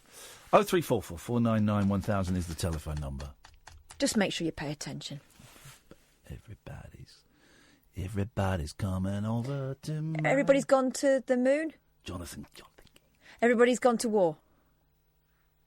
Yeah, everybody's gone to war. We can't put... No, let's not put him in. Well, no, we're going to... Do you know what? We're going to put him on because everybody's gone to war. Yeah. Everybody's gone to the moon. I'm going to stop writing everybody to the moon. We're not going to whitewash... We're not going to whitewash... musical history. Musical history, just because some of them are dirty buggers. OK, well, that's the phone-in tonight, and everybody is welcome to join in to... So here's the thing. What is it with goat's eyes? I've never stared a goat in the eye before, but we went to a goat centre at the weekend. You know, something to do. And also it was reptile day at the goat centre, so we got to have... the glee on my boys' faces, and I said, we'll go to the goat centre on Sunday because they've got reptiles there. Well, they have snakes. I said, I don't know. I doubt it. I think it'd be like lizards and stuff like that, and geckos and things. And my eldest went, because I really love it when dangerous animals are put around my neck. Gosh. Thinking, when has that ever happened to you, boy? It's never happened. Anyway, we got there. Loads of snakes. Ugh. Loads of snakes. It was brilliant, man. Loved it. Absolutely loved it. We were draped in snakes like some kind of weird reptilian bling. But then we went and we saw the goats as well. And I don't know if you ever looked into a goat's eyes. And we're going to start off with a little bit of fun, then we're going to get into some science. The pupil, the black bit of the eye, and the human being, as we all know, is round. Okay, it's round. In some people, I think it can be diamond-shaped if they possess magical powers, but I might have just dreamt that. In goats, the pupil is rectangular. It's like widescreen in their eyes. I'm looking at it going, how did I never know this? Right? How is it not? And then I'm thinking, well, what do they see? How do they see differently? Kath is squinting, trying to do it, but instead it looks like she's just being offensive to about 2 billion people. So just be careful. There's a camera on you. Just trying to see what a goat would see. There's a new GIF. It's just been made. Don't give him fuel. I already think, and this is true, right? In a certain light, when Kath has brushed her hair and she's got these big sort of 70s sunglasses. She looks exactly, and I've sent her pictures, and she's gone, oh yeah, fair play, I do, like Bruce Lee. Exactly like Bruce Lee. She's got the same glasses and that same kind of very strong side parting. Looks exactly like Bruce Lee. And she's also tiny and muscular and very sweaty, and has a pair of nunchucks. But so what? This is a genuine question, right? We need like an eye expert, an optician, I guess. Ophthalmologist. An ophthalmologist. Yeah. That's not what you said. Ophthalmologist. Okay. I remember once when we went to... there is an NHS homeopathic hospital in... near Great Ormond Street. I think it's in Great Ormond Street. It's a homeopathic hospital, right? On the NHS. It's a hospital. This is true. I don't know if they close it down now, but this is true. There's an NHS homeopathic hospital that's been there for like 100 years. And my mum got sent there for, for bullshine purposes. Some sugar water. Some sugar water for her MS. And I never forget, there was, I heard this old woman, this was years ago, man, this was like 20 years ago. This old woman said, what's the other word for optician? Ophthalmist? Optometrist? Optometrist, because, well, I refuse to call them optometrists. Bastard Americans coming over here. They will always be opticians to me. She's taking a stand. She was furious. But so what? If the pupil, because the pupil is what gets the light in. So the light would be different. Yeah. But also that would say to me they've got different rods behind their eyes. It's rods. Have they got different lids and all? I didn't study the lids, but they've got different rods, so they must see different things. Now, here's the thing. If you've got an infrared remote control, right, and you press it, fish can see that. Birds as well. Can they? Mm-hmm. Goldfish can see the infrared, right? So they're seeing, like, almost a different dimension. So can goats see dead people? Can goats see X-ray? What can they see? They must be able to... I'm being slightly flippant, but they must be able to see something different. I guarantee it. 0344. This is a niche phone in. 0344. Although we're getting calls. What's going on with goats? Call me now. What is going on with goats? Let's go to Simon in the New Forest. Good evening, Simon. Everybody loves somebody sometime. Yeah, did that one, mate. Thanks very much. Incredible. Is anybody listening to this bloody Pay show? attention! The answer is actually no. 03444991000 is the telephone number. I want to speak to. There's another Simon who's just called in, which makes me think now he's not answering. What a bum! I've found something out about goat's eyes. Go on. Would you not want to wait for the goat eye experts? There was a guy, when we talked about what have you found in your food, someone told me that they found a pig's eye, not a horse's eye, a pig's eye in a Wimpy burger. Shut up. Yeah. Where was that? That was good. Then this is the problem, we got sidetracked with all that Gerry nonsense, and we missed a really good tweet about someone finding a cow's eye in a burger. And I just want to make sure I've not libelled the wrong burger company. Yeah, let's just say he found a cow's eye in a burger. Here's Simon. Hello, Simon. Everybody get up, singing 1, 2, 3, 4. 5 will make you get down now. 1, 2, 3, 4. 5 will make you get down now. 1, 2, 3, 4. 5 will make you get down now. Everybody get up. Correct. Thanks very much for your call, Simon. You win £5 million. Yeah, go on. Let's have the goat's eyes right. fact. So I can also tell you why cats have got eyes that way too. Okay. For species that are active both night and day, like domestic cats, slit pupils provide the dynamic range needed to help them see in dim light and not get blinded by the midday sun. This is this guy from Berkeley said. Martin Banks of UC Berkeley. However, this hypothesis does not explain why slits are either vertical or horizontal. Why don't we see diagonal slits? This study is the first attempt to explain why orientation matters. Circular pupils, like our own, or like a big cat's, tend to belong to predators. Side-slanted eyes, like a goat's, belong to grazing prey. But what do they do, though? What can they see? Can they see a different colour? Sideways eyes produce a much wider field of vision. You're right, then, widescreen. Yeah. Than eyes like our own. You sound surprised that I've got something right. No, I'm giving you... It's obvs. I'm giving you props. I don't want your props. For an excellent guess. It wasn't a guess, I worked it out. The shape of their pupils also allows them to take in more light. Meanwhile, they aren't absorbing as much light from above their heads, which keeps the sun from bleaching out their view of the grass around them. Can they see a different colour? Is there like a new colour, goat colour? This extensive peripheral vision lets them watch out for predators and helps them see the entire terrain around them when they must plot an escape. So it doesn't say that, no. Max says, everybody wants to rule the world. Sally says, everybody's got something to hide except for me and my monkey. Do you know that song? No. You don't know that I feel song? like I do now. You don't? Hang on a minute. It's quite a long... How the hell do you not know? That is one of the greatest songs of all time. Hang on a second. By whom? Oh, I'll tell you by whom. Hang on a minute. Oh, where have all my songs gone? Where have all my songs gone? Everybody's talking about baggage. Well, that came up. There's one. And I wasn't even trying to find that. That was intervention from above. Where is... I need to close my iTunes down and then open my iTunes because something weird just happened there. Everybody talking about Mayoism, Nadism.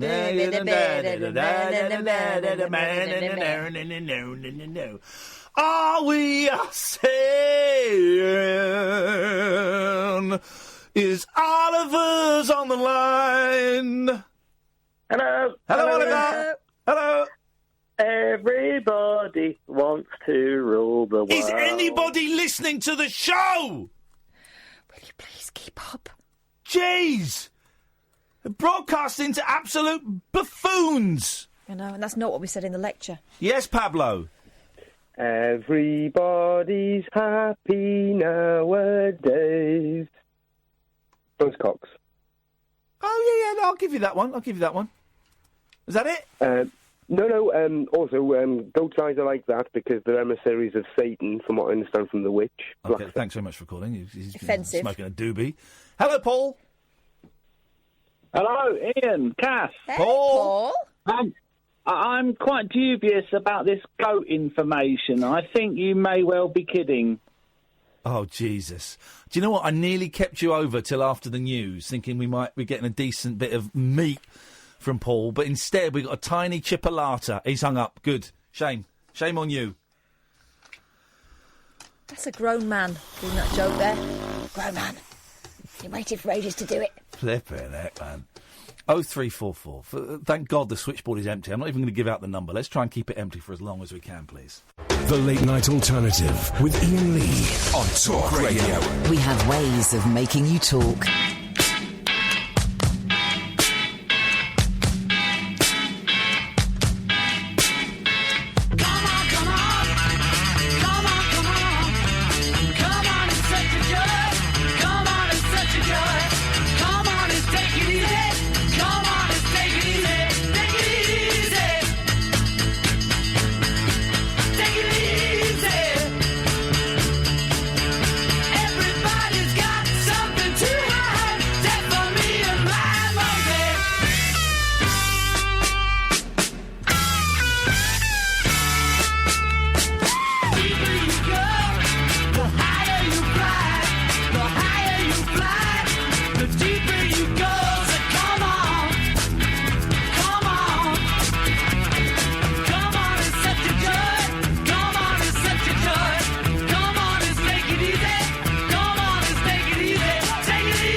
No idea what you were saying to me just then, Catherine, or why you were saying it to me just then when the Beatles were playing. You know was that who it was? You know the rules. The Beatles play, you stay away. Your mouth stays away. Your words stay.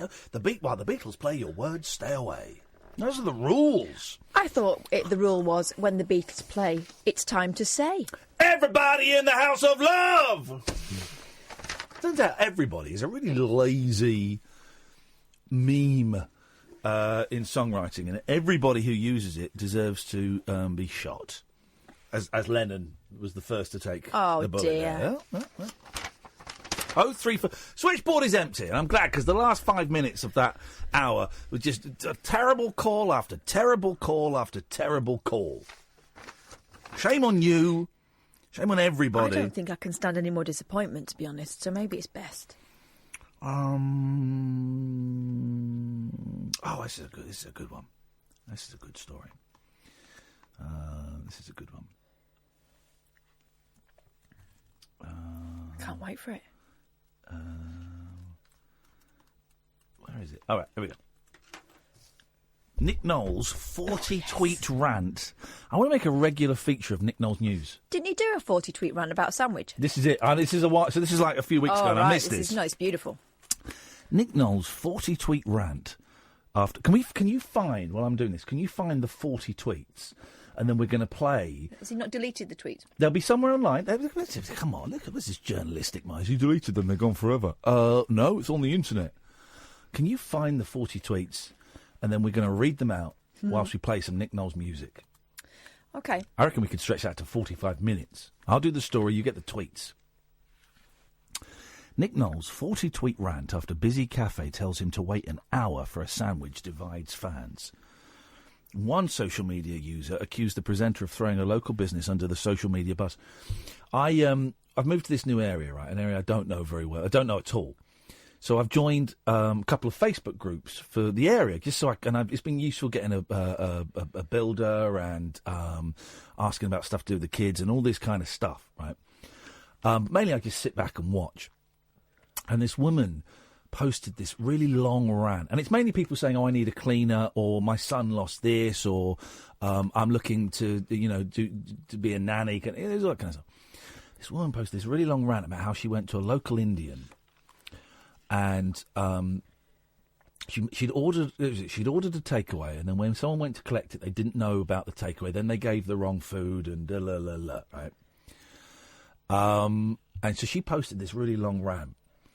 And then she reposted the reply that the curry house had sent her. And it was a really long reply. And it was really, really apologetic. It said, "We screwed up. It's really busy because there's a big event on in the area. We got this wrong. We're really sorry. We did give you some free food, but this falls below our standard." It was really, apologetic. And this woman posted, "This is outrageous. Look at this apology. This is disgusting." Hoping that she would get everyone very angry and on her side. And everyone's posted, "Why have you put this on here? It seems like a really decent apology. They messed up. I go there. It's really good food. The service is normally great. They must have been really busy." And I posted, "This place looks great. I think I'm going to eat there." And the woman was getting more and more angry because everyone was siding on the side of the curry house. And man, I've said it, I really fancy a curry. The DIY SOS presenter vented his frustration following a visit. Can someone will tweet us a link? Can you tweet Kath a link to the Nick Knowles 40 tweet rant? It's got to be out there somewhere. I'm looking. I'm not completely helpless. I can do it myself. Well, you thought Stick your help up your jacksies. You thought that had been deleted. I think he's deleted it. I thought I'd read that he deleted them. Right, okay. Well, then you're doing it again. You don't understand how the internet works. Yeah, he's deleted them. Are they? Yeah. You know that, do you? Well, yeah, I'm assuming he probably has. Assume.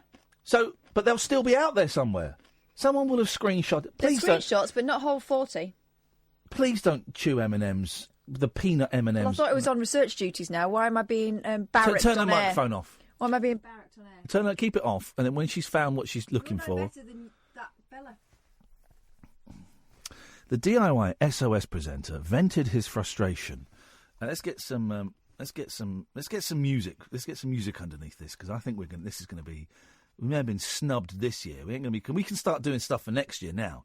So this is what we're going to send those idiots. Okay, this is. Oh, for crying out loud! Just play the effing song. Excuse me. Okay, where's the effing song? Jeez, let's take this withheld number. Oh, just once. Yes. What do you want? Just a minute. Hold on.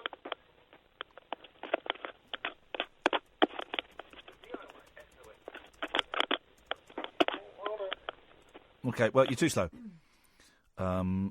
This is music we're going to play underneath. There we go. You're just trying to make noise because you feel you have to make noise. We know you're there. All right, you're an idiot. She's got in.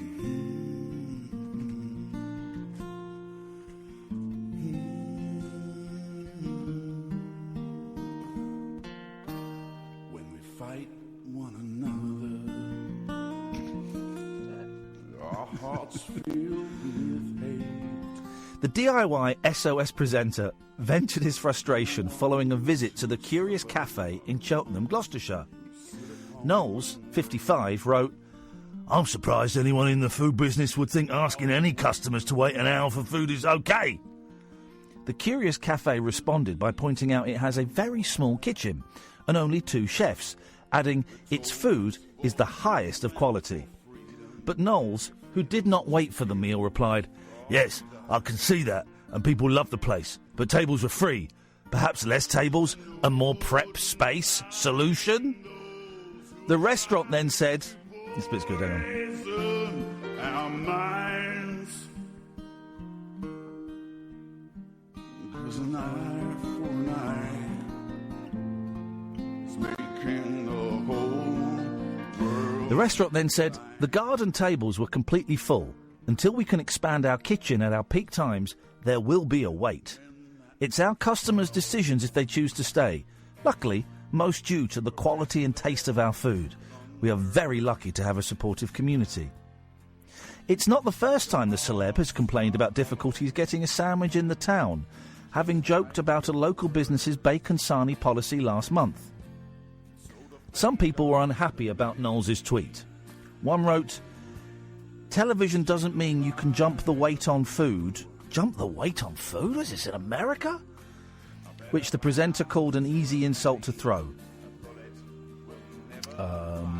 Another Twitter said, a user said, it would be a case of throwing a local business under the social media bus if the Star had not levelled the criticisms directly first. Knowles replied, "Yes, told them I didn't have an hour, and the other customers said it was always busy and takes ages. Obviously a problem." The Curious Cafe tweeted, "We apologise that the wait for food went up to 1 hour. We are a very small independent business and the demand for our food has increased massively over the past few years. Therefore, a wait does happen. We make sure to tell our customers if there is a 30-minute or more wait on food, then it's your decision if you choose to stay. One day, we can hopefully expand our kitchen and employ more staff. We will do our best. Until then." To be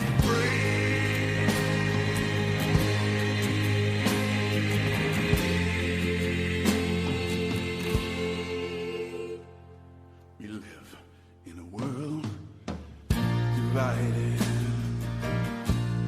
It's driven by greed. Where the poor Did he just say driven by greed? children in need. So the cries of the fallen still ring in our ears. But we'll keep on calling till somebody hears. And who will dry the tears in the eyes of the ones we leave behind? Because an eye for an eye is making the whole world blind. The whole world blind.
Unmissable late-night radio with the original king of unconventional conversation. Make contact with Iain Lee. The Late Night Alternative with Iain Lee on Talk Radio. 0344 499 1000 is the phone number. Katherine? Yeah? What? Yeah? We're doing this? Go on. I've got some screen grabs of Nick Knowles. I think we're done with that now. Wow, really? You made me read through all his bloody tedious tweet. I mean, it's had some very worthy ones. He's done some excellent work. But flipping it. I think we've kind of done that to death now, Kath. So we'll move on. You're kidding me. We'll move on now. 0344 499 1000. That is that's the lowest. Couple of questions, right? First of all, you know, right, when you say benders, I say whale. No, when you say When you say benders... Yeah. Right, where do benders come from? I think you could get from Argos. They were like rollers. No. You misunderstood. When you say I had a big... I had a big...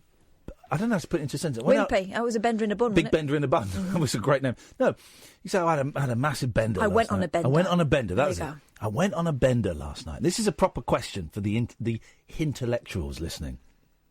I went out on a proper bender last night. Big bender. Where does the bender come from? Well, I always assumed it was like a mind bender. Like Wayne Fontana. It's a reference for the kids.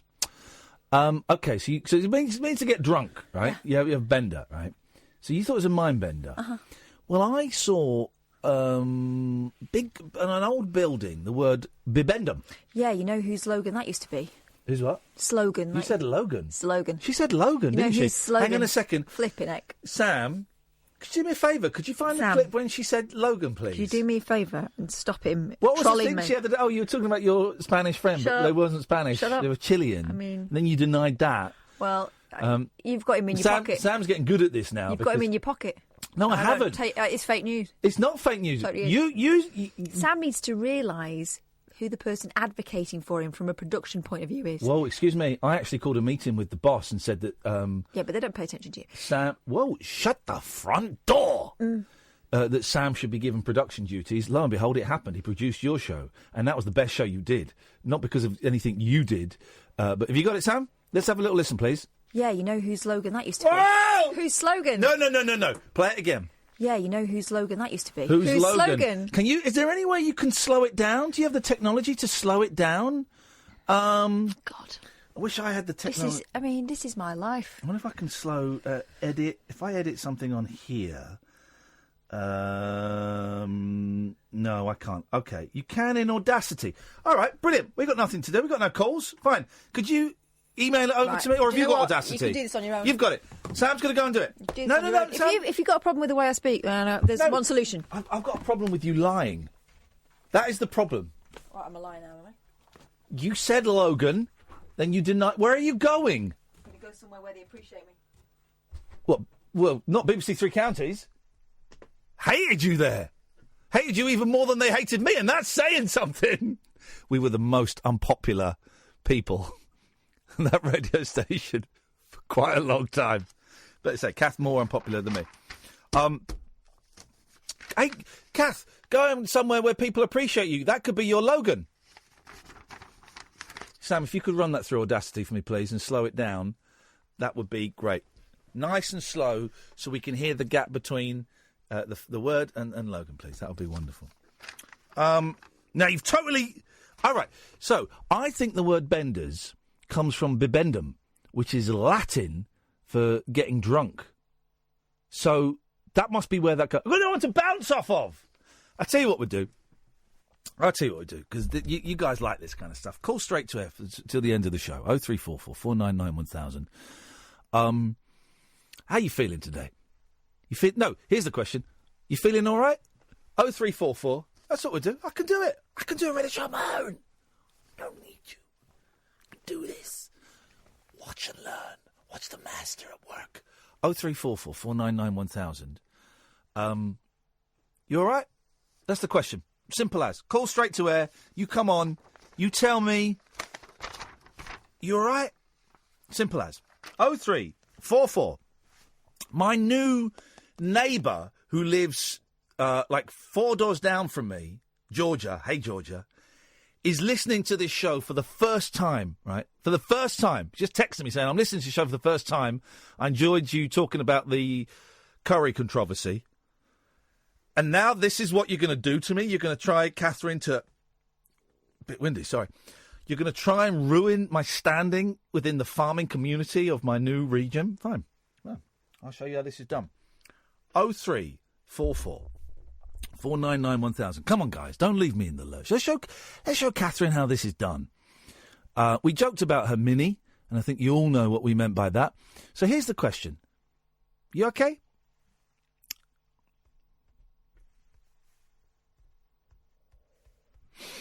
Here we go. Line 1.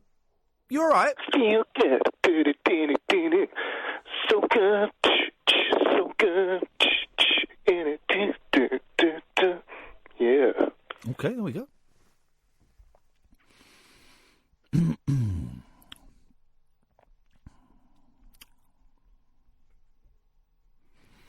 go to line 2. Line 2, you all right?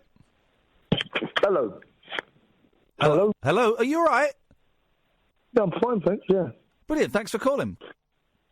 Am I speaking to Ian or is that the producer people? No, the producer people, I don't think we need those guys anymore, so you're just speaking to Ian. Right. Okay, I'll tell you what to do. Anyway, yeah, I heard no one's ringing in, so I thought, cool, I'll listen to you, every now and then. Okay. You're a bit of a nut. I saw you on, you was cool on, that Big Brother thing. No, Get Me Out the Jungle. Remember that? You're the second person today to go, you were in Big Brother, weren't you? No! All right, don't be rude, bro. I'm being polite. Okay, go on. Anyway. Nice to talk to you, man. How are you, all right? I'm very well. Hang on a second, we've got another call. Line 3. You all right? No, not really. Who's that? Okay. Well, I'd rather not say. Okay, it's Katherine, because it says on the screen, Ms. Boyle, and I can see you through the glass. What was your name, my friend? The gentleman caller. I'm Tony. Tony, say hello to Katherine. Hello, Katherine. Katherine, Hello, Tony. say hello to Tony. Away you go, guys. Yeah. Hello, Katherine. How are you? Well, I've been quite let down tonight. Yeah. Why's that? What, is he letting you down? Doing no nothing, is he? Yeah. Yeah. Okay. Well, so I'm thinking I might. Yeah. I know, exactly. You saw him in the jungle, didn't you? Are you his partner in crime? Are you the producer girl? Is that you? Well, hello? Apparently. Yeah. Well, anyway. Yeah. Well, I don't know how he's suffering, but he's all right, though. He's all right in small doses. But I listen to him. Well, yeah. I get this every day. Every day. Every day? How'd you manage that? Hard work, isn't it? Yeah. Let me ask you this. Seriously, I'm sorry to bother you. How much is this call? Is it 0345 number? Is it? No, 0344. Oh, sorry. 0344. I didn't hear you. All right. So is that like I don't want to spend I don't want to iron out my credits, my minutes. Do you know what I mean? Oh, all right. Hang on a second, because I can pass you back to my colleague who's got all the information on call charges just there at his fingertips. Ian? Oh, that's good. Yeah. I'm not only rude or anything. I'm just going to put... But, I know what you mean. I'm just a poor man. I'm just a poor man. Please forgive me. Okay. Okay. Well, I can help you out with that from here. So, bye-bye. We don't want him spending money he's not got, Ian. It's not fair. I do have the power to do that. Although, apparently... Oh, no. No.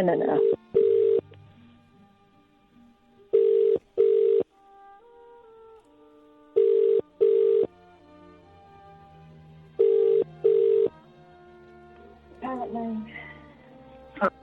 Hello? Hello?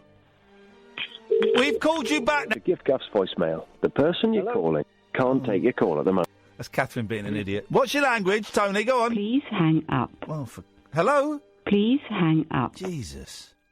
We're just doing a simple phone-in. How you doing? Oh, man alive.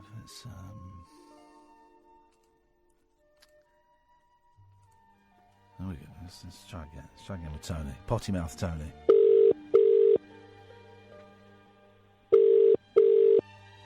Hello, can you hear me now? I can, Tony. What's your language? What you got for us? No, I do apologise. I didn't mean to say. Yeah, nothing spectacular. Just like, enjoy yourself. I was saying to your colleague there, and not really a colleague of mine.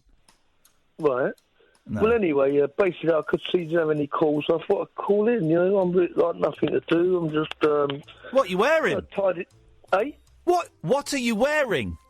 What am I wearing? Yes. I'm sitting in my boxers. Nothing else? Well, no, nothing else. I've just done a bit of washing up. Very exciting. Yeah. Drinking a beer. I know I think you off the sauce now, are you? I'm off the sauce, but the thought of you in your pants drinking a beer and talking to me is working for me, Tony.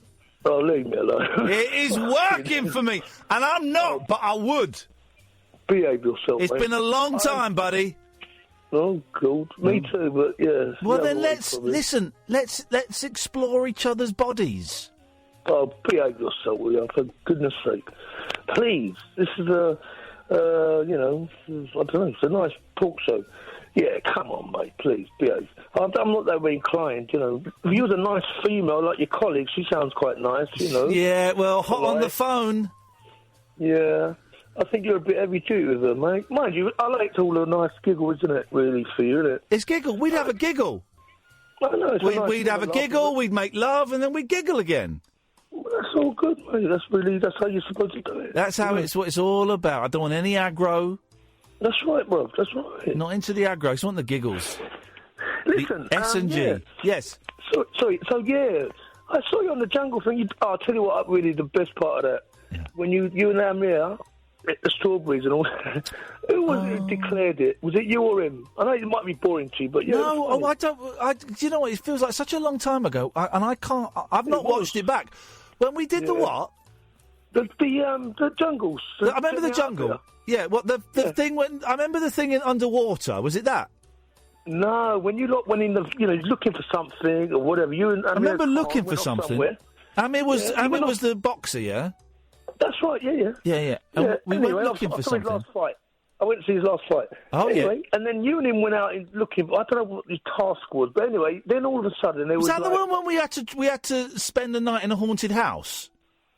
I don't remember that one, to be honest with you. We had to stay in a haunted house in Lancashire. No, mate, you're off key here, mate. You've gone off track here. Oh. I'm talking about the jungle in Australia, man. You know. Yeah, but that's not filmed in Australia. No, behave yourself. No, it's not. No, it's not filmed in Australia. She was chucking it down. Behave yourself. What's your language now, please? No, it was not. It's not filmed in Australia. Where's it filmed? It's filmed in Lancashire.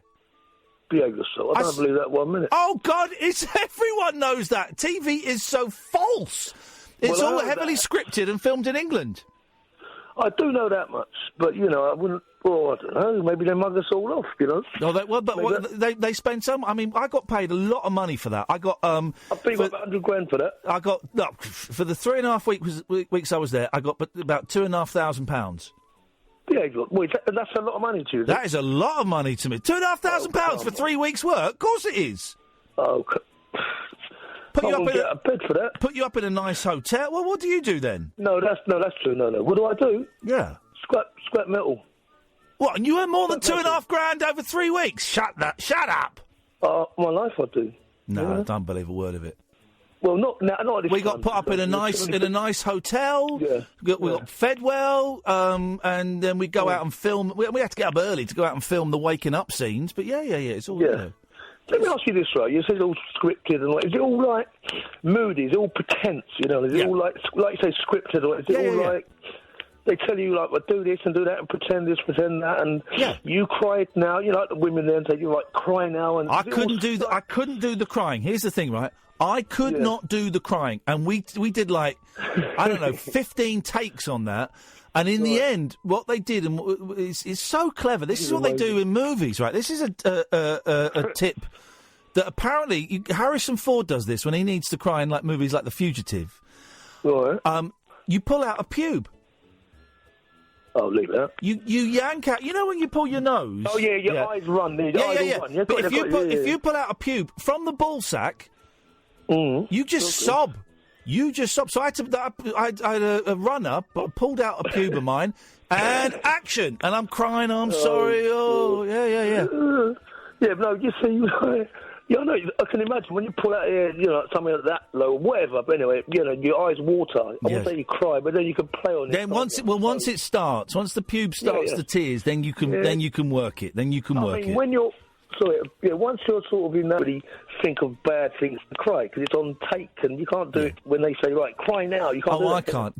Jenny was good at crying because she's an actress, but I had to get a young lad to pull a pube out. I don't believe it, but anyway, I'll take your word for it. It's true, that's true. What, Ian, yes. I'll see what, all I really remember was you, Amir, and I can't remember who else was in there, to be honest with you. To be really honest with you. It was just us, wasn't it? No, come on, mate. Oh, no. There was David Dickinson from Bargain Hunt. Oh, yeah. There was Reg Holdsworth from Coronation Street. I don't know. There was Abby Clancy, the footballer's wife. Oh, I like the... Yeah. There was, the girl from EastEnders, Michelle. Susan Tully from EastEnders. Okay. There was Mick Robinson from Magpie. Oh. And Gary Glitter. Oh, Gary Glitter, mate. Don't even mention that name. He's a nonce. He's a nonce, yeah. But he was in the jungle. All these names, it's all moody, but I'll tell you what. He was in the jungle. Bastard should be alive. All right. Let's not go down. He should be in hell, never mind jungle. The jungle was hell. Yeah, right. You just told me it was all scripted and it was all nice hotels. Well, it was. We had a great time. And you got nice view for that, though. I mean, you got about at least 100 grand. 50 I told you, I got $2.5 Yeah, well, they found you cheap then, didn't they? I haven't worked on telly for about 15 years. I think Fizz from Coronation Street got like $5,000. Listen, my friend, I really believe this. I don't believe that. But anyway, what I'm trying to say, you got a little spin-off from that, didn't you? Got a little spin-off? spin-off? Turnout on no, listen, sorry, mate. Yep. You went on to TV, Good Morning Britain for a little spin. It feels like I'm doing a Cockney version of This Is Your Life. It was me or you? Both of us. Well, whatever. But I'm saying you got a little turnout after that. You went a little turnout, yeah. Morning Britain, Morning blah, Britain. blah, blah. Blah, blah, blah. Yeah, man, so you made a nice It worked out all right. It worked out. I'm glad I did it. My boys loved it. My boys are proud of me. Oh, well done. By the way, saying that, mate, yeah, it's really nice. I do hear you. You're very proud of your boys, aren't you? That's nice. Yeah. I've got 3 kids. I've got 1 boy, 2 girls. What I'm saying, I can hear you in your voice every time you mention about their PlayStations and this and that, and when you take them out. Yeah. I can hear that. That's good. You know what I mean? That you're proud of your kids. Is this Jason Cundy? Do what? Are you Jason Cundy? You're Jason Cundy, and I claim my £5. My name's Tony, bruv. Tony Williams. Oh, Tony Williams. Sorry, I thought I got confused. Yeah, all right, Tony. Listen, nice to talk to you, mate. Yeah, and you, mate. Good lucky. Is this Jason Cundy? Please just turn the radio on. Let's go to line 4. Hello, line 4. You all right? Hi there. Hello there. Are you all right? I've got the... sorry, I've turned it down. Sorry, Ian. Yeah. Thanks, Kath. How are you? On top of the world. Good. I'm slipping off the edge. Pardon? Hello there. I haven't rung you for a long time, actually. I wondered why I felt so unstressed. Oh, charming. Yep. I still listen to your show. May God bless you. Are you just wearing a pair of pants? No. Hang on. Kath, can I help you? I don't want to put that picture in my head, actually. Hang on, Chris. Can I help you, Kath? Yeah, I've had a phone call from the boss. Yeah? He said, Chris is on, you better get in there. No, I'm fine. You go back out. Have you got that clip? Slow down. Right. No. Chris? No, we're not playing this game. Bye. Chris, shut up for a minute. Play that clip. Yeah, you know whose slogan that used to be. Oh, when he plays slow, it actually sounds like slogan. So you should have checked that before, Sam. You're fired. Yes, Chris. Kath, come back. Come on. I'm not begging. Yes, Chris. Good evening, Chris. Good evening. Good evening. Sorry, Catherine, if somebody said, is Chris on the phone? Yeah, she's gone now. She won't be back. That sounds awful, actually. What can we do for you, Chris? Pardon? What can we do for you tonight, Chris? Right, I don't go... I'm losing my sight. Okay. And I don't go out very often. Okay. When you do, you seem to get robbed quite a lot, don't you? Yeah, I do. Yeah, no, gits. That swine who robbed me. Right, what did he... Okay, right. So what have you called in for? I'm so jumpy tonight. Well, I was going to tell you that I don't go to the movies or cinema, as I call it, very often. And it was a new film that came out on Friday. Was it The Predator? Pardon? Was it The Predator? No. Okay, good, because that's a waste of money, even if you can't see it. They put me right down the front.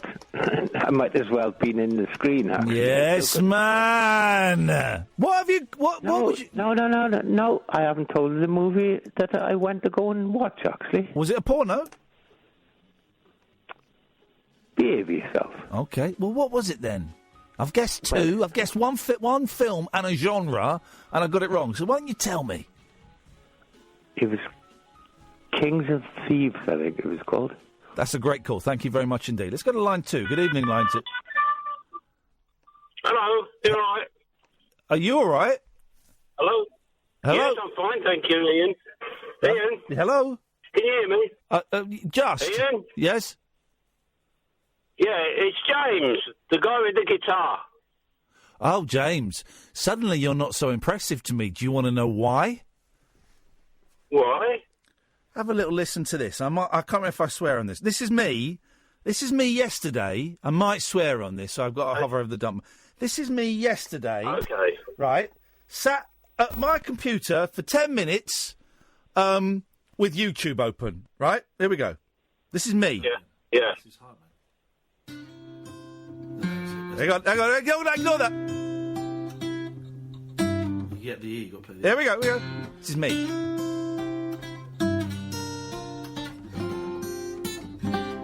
Yes, man! That's me playing the intro to Fire and Rain by James Taylor, which you played, and you claimed it was difficult, and I played it after 10 minutes. Let's hear it again. Let's hear it. Here we go.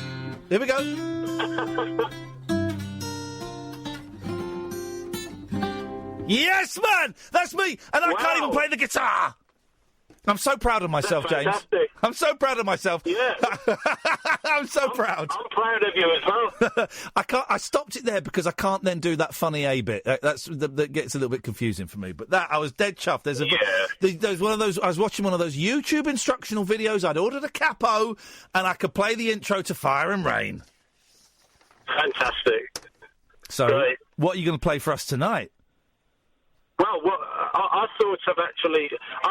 your assistant sounds a bit down, so, you know... Sam, you're right. Sam's all right. Sam's all right. How about this? It's Bill Withers, you know, Ain't No Sunshine. Yeah, that's what the vibe is like when like she's... that one? Yeah, that's what the vibe is like when she's around. Okay, well, let's play that, shall we? Yeah, go on. Ain't no sunshine when Kath's around. Are you ready? Okay. Ain't no sunshine. Sums up Kath perfectly.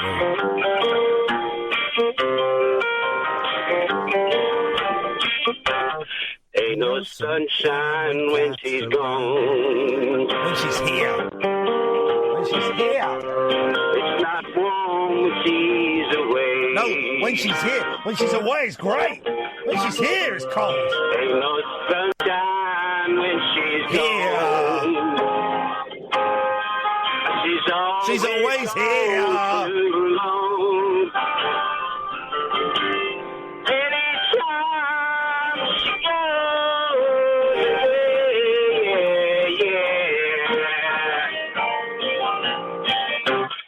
ain't no sunshine when she's gone.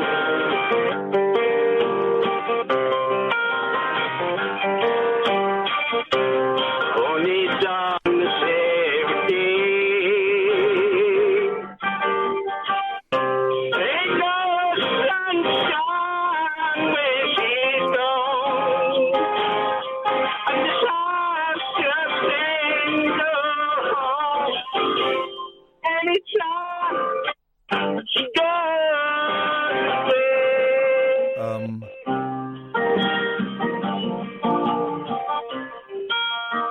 See if we can squeeze the ads out while he's playing. Go. The Late Night Alternative with Iain Lee. Unfiltered Night Talk with the original king of unconventional conversation on Talk Radio. We have ways of making you talk.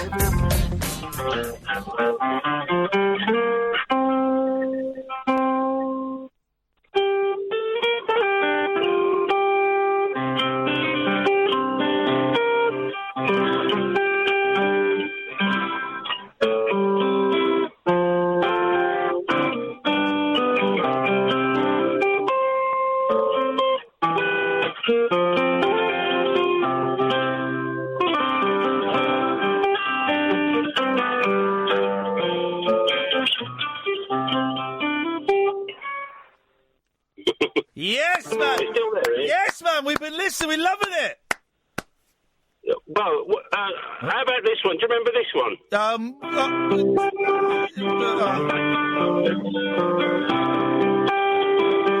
Take him down a bit. We'll listen to this in the background. We'll... Okay. The secret of life is enjoying. Okay. Yes, Chris. Yeah. How dare you hang up the phone on me? Sorry?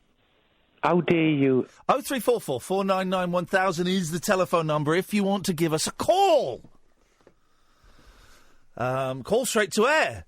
I'm asking. You all right?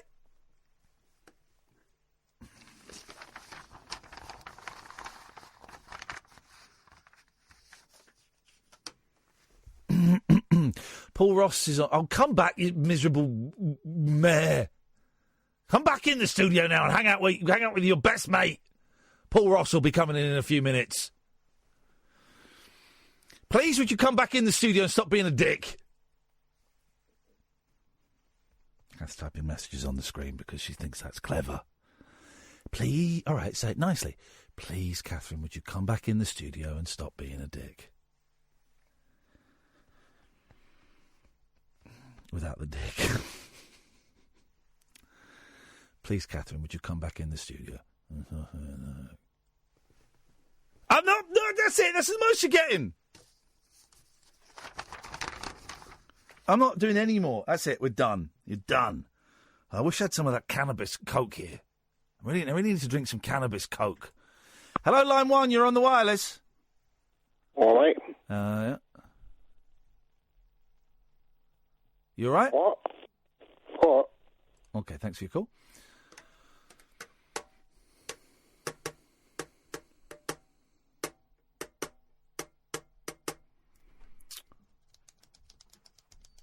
Oh, so anyway, my oh, all right, Kath. What happened there? Doing a radio show without you, and actually, it's probably if you're fine, I'll... What is this? What is this? What is this? What is this attitude? Make your mind up. Either you want me to come in. Well, I know for a fact you're not on because I've got it checked off in my diary. Let's try line 1. Line 1, you all right? Okay, bottled it. Yeah. Let's try line 2. Line 2. Line 2, you all right?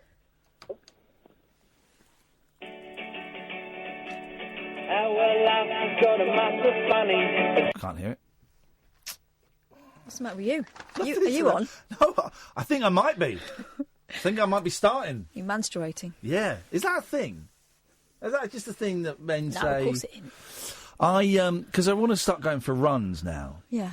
And I went for a run last Wednesday, and I thought, today I woke up, I thought, I should probably go for a run, because otherwise it's like a week between runs. I was lying in bed, and I just thought, I can't be bothered. And that's the problem with me trying to get fit. I can't be bothered. I just can't be bothered. So I'm lying in bed going, you should get up for a run. I thought, well, or I could stay in bed for another half an hour and then get up and go to work. Why don't you have a look on, like, one of the shopping channels and get yourself, like, a home gym? A home runner. I'm going to pay someone to run for me. Well, I bought a yoga mat. Yeah. And you've got to lie on it. Why? Well, you lie on it first, and then you do some stretches. Well, I bought a yoga mat, and because someone said, you don't need to go to yoga classes. You can do it on YouTube. But I don't think that can be safe to do it on YouTube. I don't think that's necessarily. Well, you're not going straight into, anything more strenuous than a bit of downward dogging and sun salutation, are you? Hang on a minute. Here we go. Right. So I ordered some. Coat hangers. What kind? Wooden ones? Wooden ones, yeah. Nice nice. Yes. Yeah. And then I'm just thinking, the coat hangers haven't come. So I'm just looking it up. Coat hangers were delivered Thursday. What? No, they weren't. Where are they? Safe place? Where's your safe place? I'm not telling you where my safe place is, because otherwise... Have you looked in your safe place? Did you know to look? Surely they put a slip through. No, they don't. I was hanging around my safe place quite a lot the other day, and I didn't see... 20 coat hangers are going to take up a lot of space. Line 1, you're on the wireless. We bottled it. Delivered to... If you... Oh, this is... Well, now this is going to...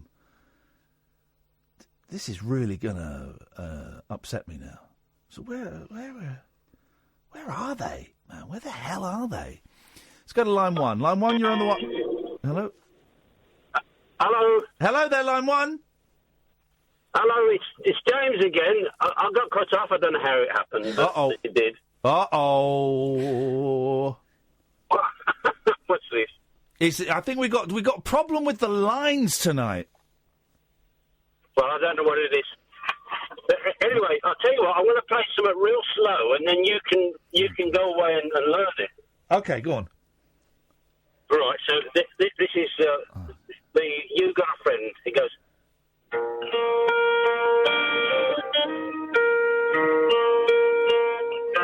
But I know it. I know the song. Oh, you know it? Yeah. I'll bring my guitar in tomorrow and I'll play it for you. Line 2, you're on the wireless. Oh, Kath. Hi. I'm just wondering when you're going to do the show on your own again, because it's so much better. Right, you're an idiot. I wonder that as well. You're an idiot and you're blocked. Line, it is actually, here's the thing, it is actually better when Kath does it's not. It's just... No, it is. It is better. It's less fighting. No, it is better when you It's do less it. talk about nuts and stuff. I think it's better when but you... only a little bit less. I think it's better when you do it. No, don't be silly. No, you're right, actually, I don't. Line 1, you're on the wireless. Hi. Hello, line 1. Hi, Amanda from Brixton. Hello, Amanda from Brixton. What can we do Hi for you there. this evening? Well, no, you were just saying about exercising. I was going to give you a suggestion. Here we go. This is it. This is it now. Now we've got a phone in, yes. Dancing. Just do dancing. Oh, because I'm a good dancer. Okay. Yeah. So basically, just like whack up. You're into music, aren't you? I love it! Exactly. Yes, man. So basically, do what I do, honestly. Naked dancing. Anything. You can do it naked. You can do it in a lycra. You can do it in leather, whatever you want. Oh, yeah, here we go. Now we got ourselves a party. Exactly. So basically, you just, like, when you're bored or you're on your own at home or you're desperate for things that you shouldn't be doing, whack up the music. Oh. Get a big pint of, like, orange squash. Seriously. What?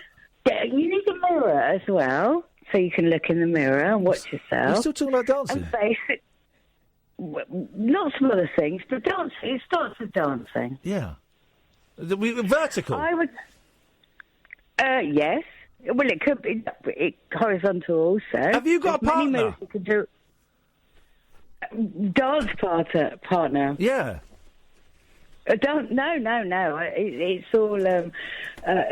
I do it on my own. Uno. Okay. Well, if you want a dance partner, Amanda. I'm Brixton. I can pass Brixton on the way home. Little detour. Cool. We can put some leather on and we can dance with orange squash and a mirror. Absolutely. And really go mental, like sweaty, everything. Also, like, yeah. All right. Why not? I'll be round in about half an hour. Okay, cool. Cheers, ta-ta. What a nice lady. That is a nice lady. I think that's inappropriate, mate. She's a nice lady. And of her proposing to drink orange squash at this time of night. You'll be up. He's old now, you see, Paul. You'll know this. He's up 3 times a night. Swerve that sunny D. I'm up more. You'll be on the ceiling. I'm up more than 3 times a night for a pee. No. I'm up like 5 times a night for a pee. Why don't you sleep in the bathroom? But I've been like... Get that pillow in the bath, like Norwegian wood. I've been crawled like off and slept in the bath. For years, though. I just pee a lot. I've not got, like, anything. I just pee a lot. I like peeing. You like peeing? I like That's to pee. something else. I just have to pee a lot. Are we still on air? God, I don't know. I must say, Kathy, your new hair colour, that lovely auburn or Titian Trust, looks absolutely lovely with the green frockage. It does. It looks nice, doesn't it? It Very hides nice. the grey beautifully. Paul. Oh, he gives with one hand and he takes away with the other. What has you got on your show? I has got on my show the usual old tosh, but a couple of great things. Yeah. My favourite is robot trousers. I read about these, man. We've got the man who's invented them, Professor Jonathan Rossiter. He's incredibly enthusiastic. Oh. They're not going to be very expensive. They're for the elderly or the older like me. All they do is give you a 12-kilogram lift, so you could walk more easily. He's even invented what he calls, he's a proper academic, a proper boffin, a clown's trouser version for those of us possibly might suit you in the near future, who when you're sitting down, had a cup of tea or whatever, and you feel you need the loo and you're worried you're going to make it, they will loosen themselves on the way to the lavatory. No word of exaggeration. The man's a legend. He joins us after 1 o'clock. Robot trousers. He calls them the right trousers. Like the wrong trousers. But they're the right trousers for you. They're going to be available within the next couple of years. The British government has invested £2 million in this project. Wow. It is going to happen. It's a great story. And people say we're going to be screwed after Brexit. And we got this. This is what Europe's going to want this. Also, the European Space Agency mission takes off in about a week's time. We're going to cover it live on air to the planet Mercury. Wow. They could do the journey in 3 months. They don't dare because the sun's gravitational field is so strong it'll suck them in, okay? They're going to take 7 years to get there, but they're going to go within 200 miles of the surface of Mercury, which, even though it's the closest planet to the sun, has water ice on the surface. Find out why after 1 a.m. Don't go and see the new Predator movie. I saw your tweets about it. I didn't. I preferred Predator 2, to Predator 1. Yeah, I think I did. Because it was set only in by a city, short head. wasn't Yeah, it was good. It was just kind of. This was rubbish, man. It's done well, though, the opening week, but it'll die like a louse in a Russian's beard. We got excited because we finished the talk at this radio thing, and I went, in Chelsea, they're showing Black Klansman at 3:30. Oh, right, okay. And we got there. That is great, though. I want to see that. Yeah. And we got there, and I went, but you read the listing wrong. I've read it wrong. That's not on now. That's on at 2. So you've got your B's and your P's, not for the first time, mixed up. Yes, and you thought it's the Black Klansman or something. Exactly. I ballsed up. I ballsed up massively. Okay. So we went to see Predator. I suspect he was pulling the wool over your eyes. Secretly, he favoured the lowbrow horror remake, and in the end was, cruelly disappointed. I'm very lowbrow. But how could you confuse the Black Klansman with Predator? That's a bit racialist. It is a little bit. And a great film on Netflix, Next Gen, which is like like a kid. Well, it's a kid's film, but it's a really good one, and it's just kind of snuck out. It's just a Netflix release. Have you seen Suicide Squad? No, I've not seen it. No, because that's just turned up on Amazon Prime. I might watch that tomorrow. Just turned up on Amazon Prime. A good film on Amazon Prime. I tell you what they have got. They've got some lovely old films. You've never seen Jules Legime, the Truffaut film? No. Break your heart into 1,000 tiny pieces. I watched it too young, I think. I watched it when I was studying French when I was about 16 and didn't get it. Well, I tell you on my... we only got 20 seconds. On my to-watch list on Amazon Prime, Whatever Happened to Baby Jane? I've never seen that. Oh, and that's you're in for on a rare there. treat. Yeah. I gave Will Gavin on TalkSport. I picked up a car boot, denim, on Saturday morning for 50p, the original Mean Machine, directed by the same director, Robert Aldrich. There you go. He went from Whatever Happened to Baby Jane, The Dirty Dozen, and The Mean Machine. What a legend. Well, on that bombshell, dear listener, Katherine and I will be back tonight at 10. Stay tuned, though. Paul Ross is up after the news at 1. Ta-ta!